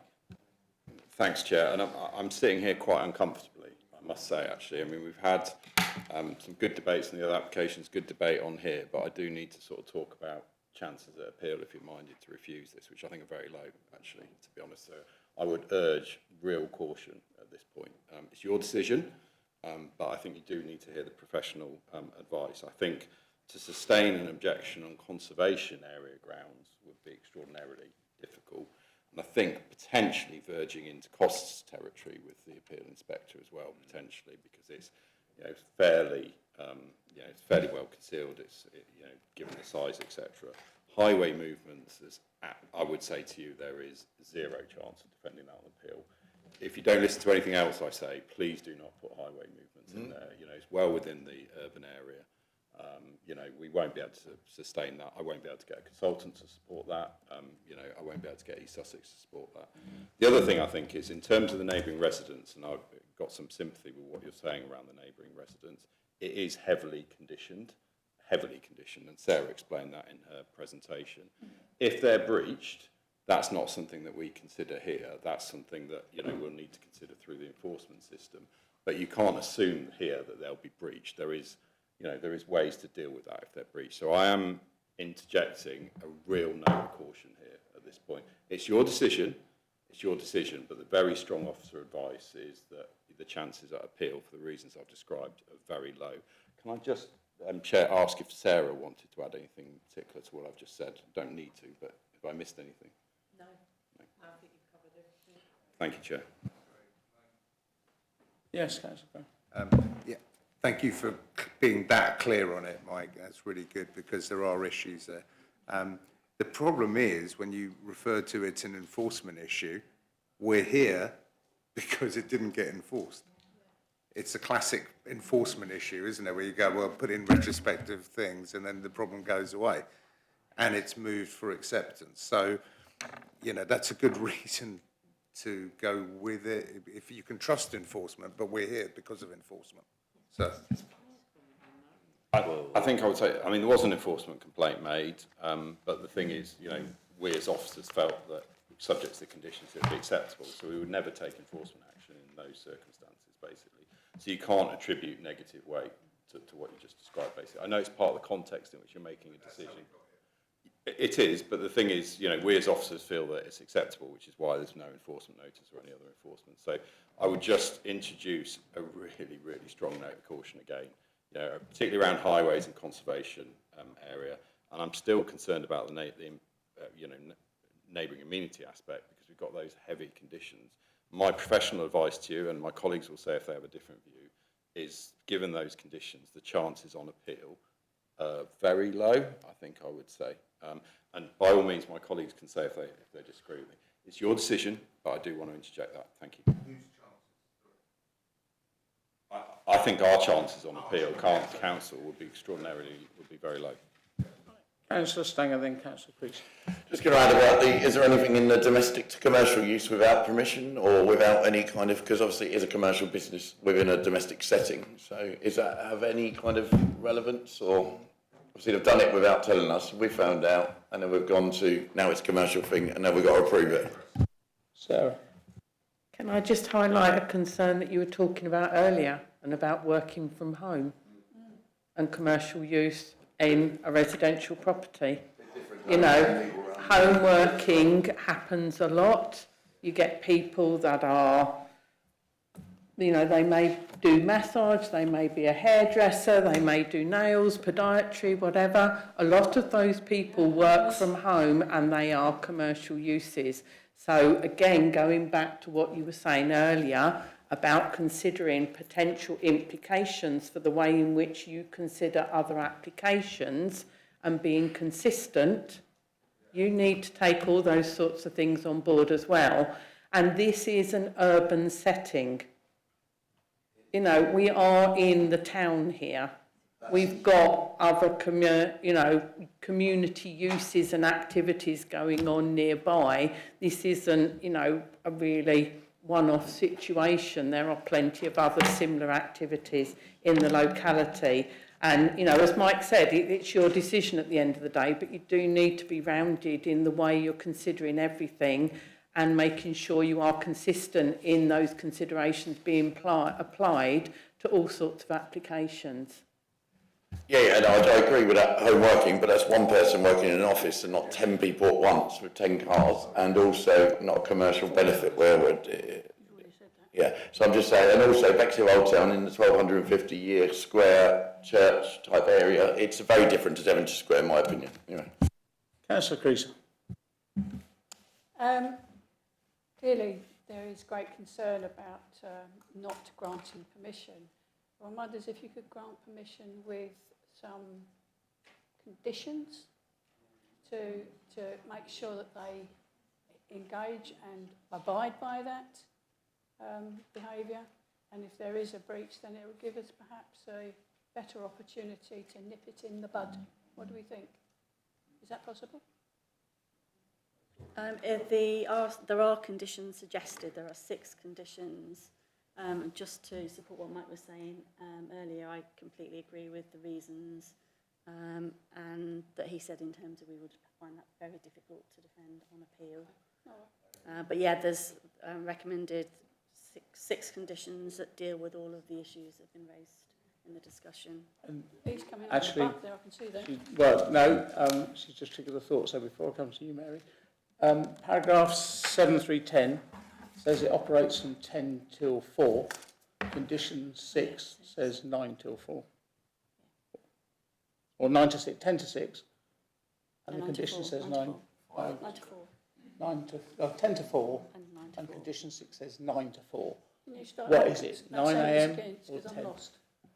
The paragraph 7.3.10 says the timings are 10 till 4. The condition 6 says 9 till 4. That is potentially a typo, but equally they do need some time to set up before the course starts.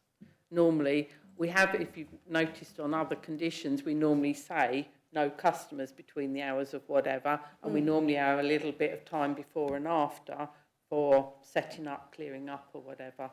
Okay. That's covered in that 9 till 4. Can we just check? Yeah. If it becomes relevant, can we check that's not a typo? Thank you. Sorry, Councillor Mrs. Barnes. Just a quick ask. Weren't the objections logged while the drums and the smoke were going on? Because now they're not going on. What is there to object to? So we've got firewalks. Yeah, it says there. I've seen them, they're weird. Yeah, I thought I read there was only one firewalk on the last weekend. Coles and walk across. Take your shoes and socks off, walk across the... Wellness. Right. So any other items for discussion before... Councillor Barnes is thinking about saying something, I think. Councillor John Barnes, I think you was... I don't mind. We're just moving to a vote. Having had some experience having had some experiences in Sheep Street Lane, where it got pretty out of hand. It was supposed to be quiet meditation. I just wonder whether a possible compromise might not be to give it a temporary permission for 3 years, which would actually allow you to test out whether the consequences are as adverse as some people believe they're going to be. Thank you. I'll come to Mike and Sarah on that, because what struck me as you said that, if last year there was smoke and drums and this year there isn't, could it be a 1 year temporary to see what happens at the end of this year? So that would be my question, I suppose, is could it be a temporary for 1 year? Thank you. And I just sort of... I'm sorry, I realise that's not the motion that's been put yet. No, It's a question. no, I think it's a legitimate question. I think temporary uses can be helpful where we're trying to understand what the impact is. And I did just sort of nod at, Sarah and I nodded at each other in a similar vein of thought. I would much prefer a temporary permission given the chances at appeal that I described earlier, and I'm not going to repeat them. I would suggest that 1 year is not enough given the financial outlay, and it's probably not enough to determine what the impact is. I would argue for a 2 or 3 year temporary permission. That would appear to be a very sensible compromise, because then we can actually see how bad it is or whether it's acceptable or not. So I would suggest a 2 or 3 year permission, and Sarah is agreeing with me. Thank you, Chair. Temporary permission. Thank you. That's a very good idea, but we're not even going to talk about that yet because we've got the motion. Yes, Councillor McLaren. Yeah, I know you're all going to look at me when I say this, but I'm not comfortable sitting in a room where we're mocking what the people want to do as part of this wellness programme, and because we may not fancy doing it doesn't mean that it's a reasonable and, you know, fully well-meaning activity for people who do get value from that type of activity. Yeah, I take your point on that's, I suppose, on the firewalking. Because the other things, yes, it's been there a year already and people do, it is well-being. And if people get benefit from it, that is fine. I agree with you. But so the motion before us at the moment is that we refuse planning permission. Well, that's what was moved and seconded. Yeah, but if they've been advised that the reasons aren't strong enough. If you're going to withdraw it and substitute it with something else, with with the agreement of your seconder. What's your Polly? What's your 2 year? 2 year? I mean, yes,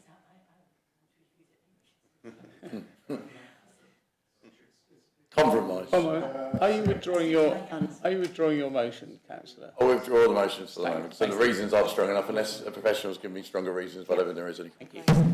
Councillor Groner, you wanted to say something? Yeah, I think we have to follow Mike's lead on it. I think the sunset clause is a good idea, but I think given that the enterprise was invested in prior to any permission being sought, I don't think it needs to be, we don't take that into consideration, the setup cost. I just think it's what is a practical, reasonable period of time over which to monitor it. and specifically not to mock their business, but to do with the impact on the neighbours, who have written at great length, and that's really, and maybe we're a little light-hearted sometimes, but that's actually our focus is on the impact on the neighbours. So just to re-clarify.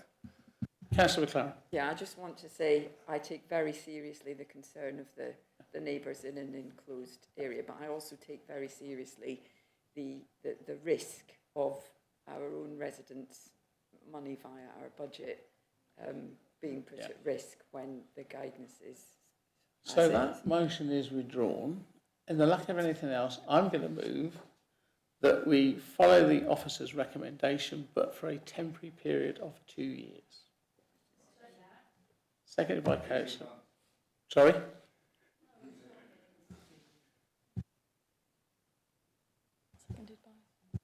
That was seconded by Councillor Creaser. So all those in favour, please show.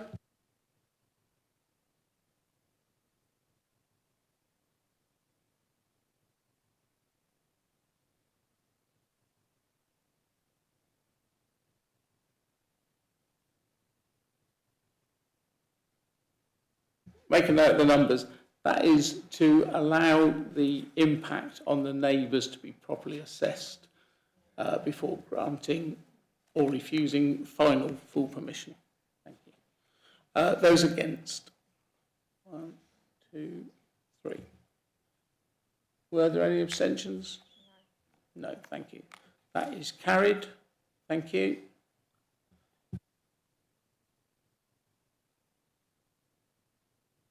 Last one's are easy. I know they're easy. Somebody suggest a time. You have to keep doing a spell for each one. Somebody suggest a time for coming back. I'm local. It's all right for me. 2 o'clock? 2 o'clock? 2 o'clock? Yeah, okay. Back at 2 o'clock. Thank you. Right, good afternoon. Thank you. Welcome back to April's Planning Committee. We are just going to vary the agenda again because the officers got an appointment outside of the council, so we're going to move on to 13 next, which is the Bowls Club in Edgerton Park. Right, so it's application RR 2025/1015/LDP. It's the former Bowls Club building in Edgerton Park, Bexhill, and its proposal is a certificate of lawfulness for proposed use of the former bowling green and associated club building as a neurodivergent recreation space and wider community use of the building. It is recommended that it be resolved to grant a certificate of lawful proposed use. The case officer is Rob Jenkins. The application is not subject to the public speaking scheme, so once Rob Jenkins has presented his report, we will then be able to ask him questions. Neither of the ward councillors are here, and it will proceed from there. So, Rob, please, if you'd like to present your report. Thank you. Thank you, Chair. This lawful development certificate of proposed use application is seeking formal confirmation that planning permission is not required for the proposal to convert the former bowling green and bowling club building into a neurodivergent recreational space and wider community use of the building. This application is being brought to committee today as it is council-owned land. So the site up on the screen is located on the eastern part of Edgerton Park, which includes a former bowling green, a single-storey former Bowls Club building, and an existing shed to the west of the building. Next slide, please. The existing development site was approved for use as a bowling green and ancillary building, now considered to fall under the use class F2C of the use classes order. The site has been vacant since October 24 due to a decline in demand. Next slide, please. As set out in our officer's report, the proposal has been considered against the relevant legislation. This type of application is not subject to public consultation and is not a matter for policy considerations. The proposal allows for temporary sensory equipment and spaces connected by removable rubber mats. In conclusion, both the existing and proposed use of the neurodivergent recreational space and wider community use of the building are considered sport or recreation and as such fall within Class F2C of the Use Classes Order. Therefore, it is not regarded as a change of use within Schedule 2, Part 3 of the GPDO, and they do not require planning permission for what they are proposing. Thank you. Well, thank you, Rob. Any questions for the officers? For the officer, sorry. Just a sort of a technical question, really. As it doesn't require planning permission, what is it? Why the lawfulness if it's not? Yeah, but that's not the lawful certificate bit. That's why we're considering it. So I just technically want to understand, because I don't think I've seen a request like this, and I'm trying to sort of process. Sarah's going to answer this.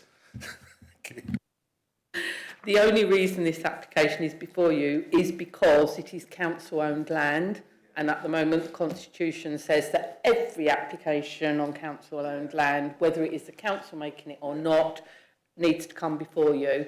This is not a planning application. It is one. It's called a Certificate of Lawfulness of Proposed Use. So they don't think they need permission, but they wanted a formal determination to state that it doesn't need permission, and that's why the application has come to us.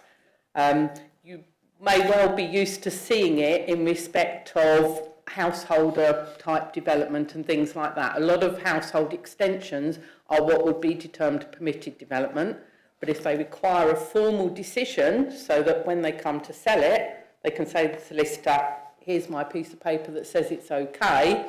That's what this seeks to do. We could give an informal opinion, but it doesn't hold any legal weight. So they apply for the certificate, which gives them a legal piece of paper to say it's the same use class, you don't need to make a formal planning application. Every day's a school day. So thank you. So we could say no then. Any other questions?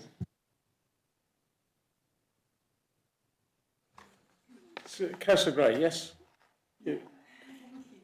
I'm just wondering, whoever takes this on, will they be responsible for the maintenance? Because, you know, it's in a very central spot in the park, and at the moment it's, you know, a lovely green lawn, and it would just be a shame to lose that green area. Yes, they will. The applicant will take responsibility. The only thing I would ask Rob, and I saw it in the report, I thought, and I couldn't find it again.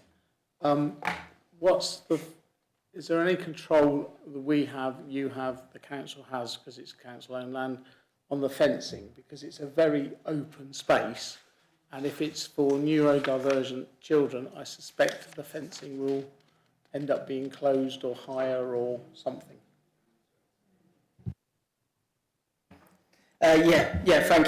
So the 1.8 green mesh fencing, which they've mentioned, so this is actually not part of this application, but what it is that they've covered it under the GPDO, so it is permitted development because it is off of the highway, so they could go up to 2 metres in height. So technically, that is their PD right. Thank you. I thought I'd seen it somewhere, but couldn't find it again. Councillor Creaser. What age group are being served? What age group is going to be served by this? Yeah, it's not been specified exact ages, so we're going with the assumption of all ages.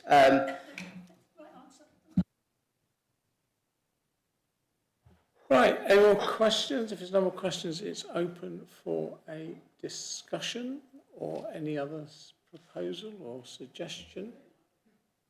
I won't look at Councillor Stanger because I've carried him into silence. So can I move a motion that we support the officer's recommendation and that it be resolved to grant a certificate of lawful proposed use in this case? I second that. Seconded by Councillor Gray. All those in favour, please show. Thank you. That is unanimous. Thank you, Rob. That is carried. So now we're back to agenda item 10, which is application RR2026/0190/TPO.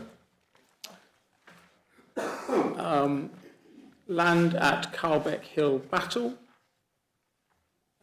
Proposal is pruning the western side of tree canopies, prune branches overhanging the grazing field to the northwest of the site, and prune ash tree overhanging the tree branches. I'm sorry. Battle Town Council. I didn't declare an interest at the beginning of the meeting, but I feel I should declare an interest because this is one of the parcels of land that Rotherham District Council have offered the Town Council for devolvement, and although we haven't made a decision on it yet, this application may have an influence on a decision we might make in the future. Definitely. Do I need to leave the building? Do I need to leave the building? No. May I stay? May I take part? May I vote? What's my position? I think you stay. No, I would. Yeah. No, that's fine. That's fine. You can stay, but you are a member of also Battle Town Council, and Councillor McLaren was just going to redeclare as a member of. It is a matter of discussion at the Town Council. Yeah. So the recommendation is resolved to grant consent for the following works to trees subject to tree preservation order at TPO 33 on land at Carlbeck Hill, Battle, East Sussex, subject to conditions. I do not intend reading out the list of the trees in case we wanted to argue about an individual tree with an individual branch. Sorry. So the case officer is Nick Emmons in this case, but I think it's Sarah will be presenting the report. There's no public speakers, and I don't think the ward councillor is here, so thank you, Sarah. Thank you, Chair. Again, this application is brought to committee because it is an application not only on council-owned land, but also by the council. If we can go to next slide, please. You can see the area of land. It's the green open space area between the houses on Carlbeck Hill. There are three primary areas for the tree works that are listed in the report, and as you say, page 66 gives you a detailed list of the tree works. The area described, I mean, it's annotated on the plan as T1, but that doesn't mean T1 as in the TPO, it's just for identification on the plan. That is the line of trees at the rear of Duke's Walk, I think it's called? Duke's Hill. And there were particular problems highlighted by residents there about trees overhanging the boundary, issues impacting the properties as well, some of them touching roofs or whatever. And also in a couple of instances, dead and dying trees. You will note particularly in respect of an ash tree that has already been felled. But I would point out that where, even though something is protected by a TPO, if it is dead or dying, they do not actually need consent to remove that tree or those branches. There's a second area to the northern part of the site, the area described as T2. That is a boundary with a grazing field to the northern side, and the landowner there was complaining about dead branches beginning to fall off and putting his livestock at risk. And then you have a specific tree down noted as T3, where they wish to do some works there to the ash tree to remove the concerns about the impact on the garden there, and I believe that one is also in the early stages of ash dieback, so it's to try and monitor and maintain health as much as they can without removing the tree at this stage. The application has been submitted by the Council's Parks section. The list of tree works has therefore, sorry if you could run through the next slides, Matt, you can see there the site, and if you go on through, you'll see some examples of the trees and the issues with the ash dieback on that one particularly. You can see the proximity with the residential properties, and that's in some of the further images there. As I say, the application was submitted by the Parks section. We have therefore had the proposed works checked by an independent arboricultural consultant, and they have agreed with the works that are listed and confirmed that they are happy with the works that are listed and the trees that have been felled, and their comments have also been utilised in the conditions, particularly the list of works as identified to go on the decision notice. So as you can see, it is proposed to be recommended that we agree the tree works in this instance as specifically listed out in the recommendation there, and there have been no objections received. Thank you. Thank you, Sarah. Any questions for the officer? No, then the matter's open for discussion.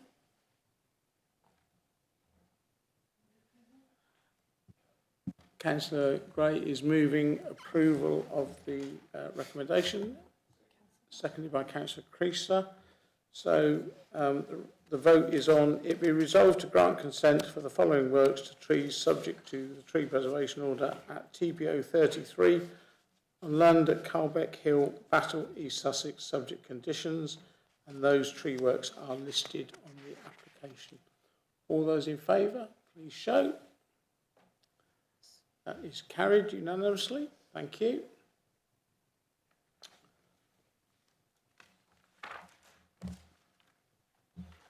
On to agenda item 11. Application RR 2026/0206/full. It's Bexhill Leisure Centre, Down Road, Bexhill. The proposal is various renovation works, including replacement of roof covering, incorporating solar panels, replacement fascias, soffits, rainwater goods, and replacement of the entrance door and fixed glazing, installation of 3 new windows on the east elevation, and a new cat ladder on the west elevation to provide roof access. The recommendation is it be resolved to grant full planning permission. The officer of the case is Asma Chowdhury. The reason is it's a Rother District Council application on council-owned land, and I think it's Sarah again, or is it Matt? No, it's Matt Worsley presenting the officer's report. There are no public speakers, and the ward councillors aren't here, so over to you, please, Matt. Thank you, Chair. I think you've described the proposal and the site and why it's before councillors, so I won't repeat that. What I will say is that the proposed development will provide energy efficiency improvements to the building as well as improve its appearance. I think most of you will be aware of the leisure centre building at the bottom of the bypass, London Road. It's at the junction, isn't it? So we all know where it is. You know the building in question. The plans before you are here. So on the elevation plans, so west elevation is the top image. That's the one facing towards the drill hall. North elevation at the bottom, facing north. The main areas of the work are on the east elevation. So the elevation facing the is it London Road? Yeah, or the new road. London Road, the new road. Albeit it is quite well screened. But that's where the entrance is. That's where a lot of the improvements are proposed. and it will provide an enhancement to the roof. There's a new proposed Kingspan insulated roof covering, along with solar panels. I think the colour of the roof is going to be grey. It gives a specific code that I've looked at online, pretty standard for this sort of building. In case you haven't seen the building, that is the south elevation. That is the east elevation with the single-storey entrance there.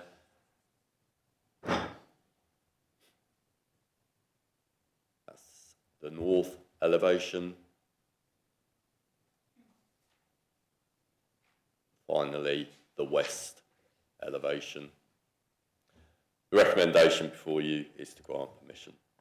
Thank you. Thank you, Matt. Any questions for Matt? Yes, Councillor Gray. Thank you, Chair. This is really good news that they're actually repairing this leisure centre. But it's quite shocking, the state of disrepair. This building's only, 30 years old, if that.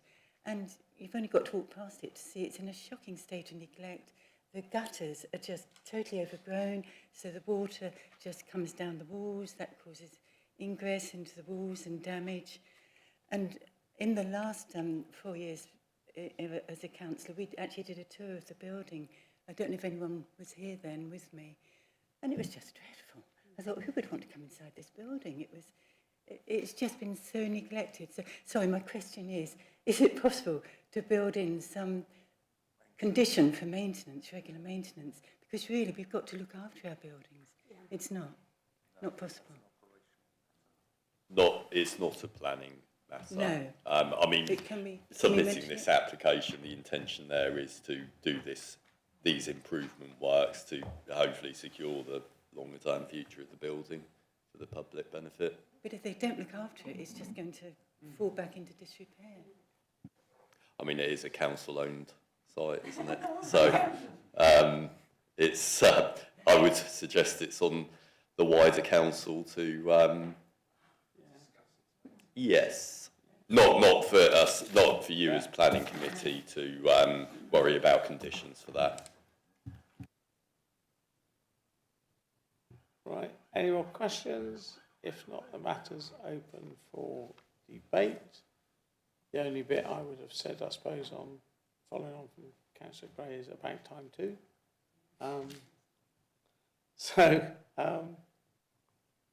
Is that a hand, Councillor Stanger? No, it was. No, I was just checking because you have a habit. Councillor Gray. Move approval. Seconded by Councillor Chowdhury. So the motion is that it be resolved to grant full planning permission for the Bexhill Leisure Centre plans. All those in favour, please show. I suddenly thought I should have opened it for a discussion, shouldn't I? You did. No, I have a discussion, but once it been, yeah, go on. It's useful in light of what Councillor Gray was saying, that the committee express its view, that it's surprised at how it got to this state, and its hope that it would be maintained properly going forward, even though it's a planning application. It's the view of the committee in the minutes, be put into the minutes or something. So we've stated this. In the minutes, but then it's up to one of us to take it to another committee, or another council to get it done. Councillor Colleen.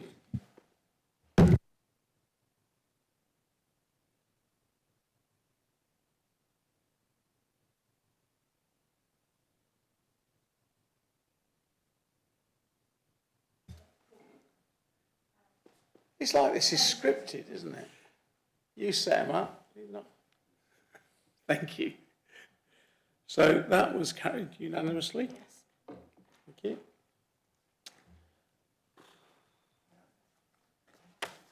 Agenda item 12. Application RR 2026-0183 NPV. We're getting so much more interesting initials now. It always used to just be P, didn't it?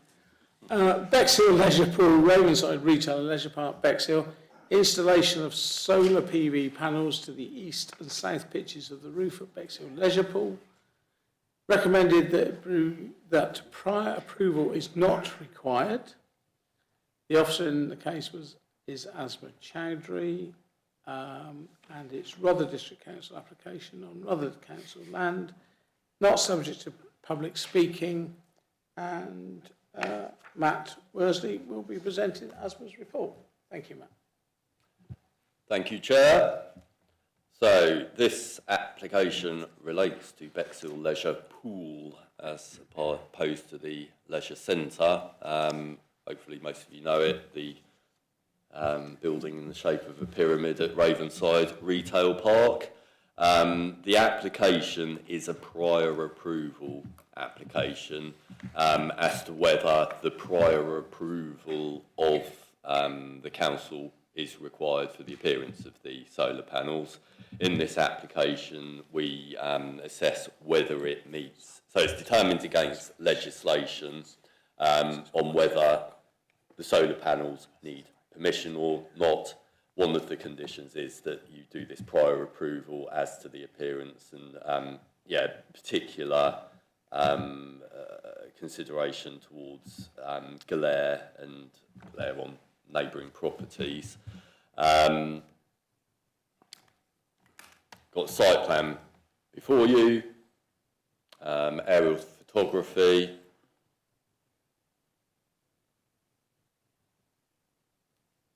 and the roof plan. So the solar panels are proposed on the rear south roof slope facing the beach, as well as the east roof slope facing Bexhill Road and Hastings. Yes, thank you, Chair.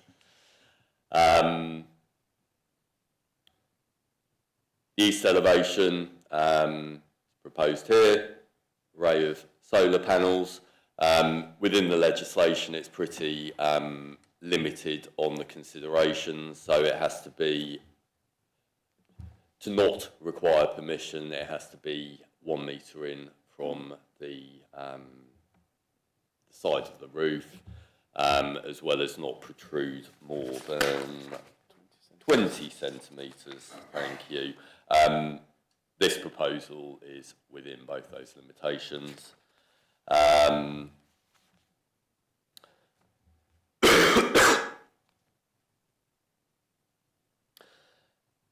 As reported, the building is part of a retail park in an urban context. There are no immediate residential properties neighbouring the site, and therefore there are not significant glare impacts. I would go as far to say there aren't any glare impacts given the distances involved. As per the report, officers consider prior approval is not required and that this does constitute permitted development. Before I close, I will just flick through the photos just in case you haven't driven along there recently. So that's the east roof slope facing Hastings. That's the, again, closer image of the east roof slope. That's the southern roof slope facing the service yard to the rear and the beach train track to the south. And that concludes the presentation. Thank you. Thank you. I've got one question for you, but it's and it's just on the notes where sorry, it says the panels will be removed when they're no longer needed. I seem to remember sometime we also had a condition that said, or when they're not working anymore. I'm sure on some buildings it was when they were no longer required and when they'd stopped working because they've got a shelf life and they were supposed to be taken off once they were no good anymore. And I just wonder what's happened to that and why that's not on here. You might not know because I know it's not your report. Well, correct. However, the note is an advisory note. It's there to be helpful for the applicant developer. Given the reference to the legislation, I would say the wording's been taken from the legislation, and that reference to the not working perhaps is not part of the legislation. We can check that, and if if that's the wording of the legislation, that's fine. Just remember we have put it in somewhere else before. So yeah, and I mean there can be variations in the legislation between the different parts. It's not always consistent. So thank you, Matt. Any questions, Councillor Gray? Thank you, Chair. Matt, I wonder if you could just go back to that very last slide that you showed, the view from the back. with the van. Yes, with the van. Yeah, I've got that on my screen still.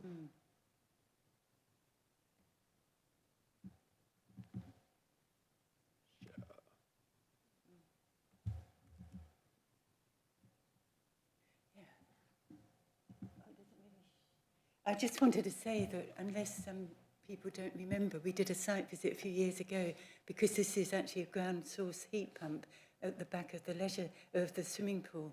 So to add solar panels to that, I just think it's brilliant to have a ground source heat pump and solar panels for a swimming pool, which takes a lot of energy. So well done. I'm really pleased. Right, and that's Councillor Gray, so seamlessly introduced us into the discussion period. Anybody else want to make a comment? No? Anyone got to say anything? Councillor, Mrs. Cook. I'm happy to accept the recommendation that we should pass this motion. Thank you. Is that seconded by Councillor McLaren? Thank you. I hope I've not offended you, Councillor Stanger. You've been very quiet all day. So, all those in favour of supporting the officer's recommendation that prior approval is not required, please show. That is carried unanimously. Thank you, ladies and gentlemen. Agenda item 14. For members to note, date and time for future site inspections, Tuesday the 26th of May, departing from the Town Hall at 9:30. The next committee meeting will be on Thursday the 28th of May, also at 9:30, although we do have a little moment in between when the committee is selected on the 18th of May at full council.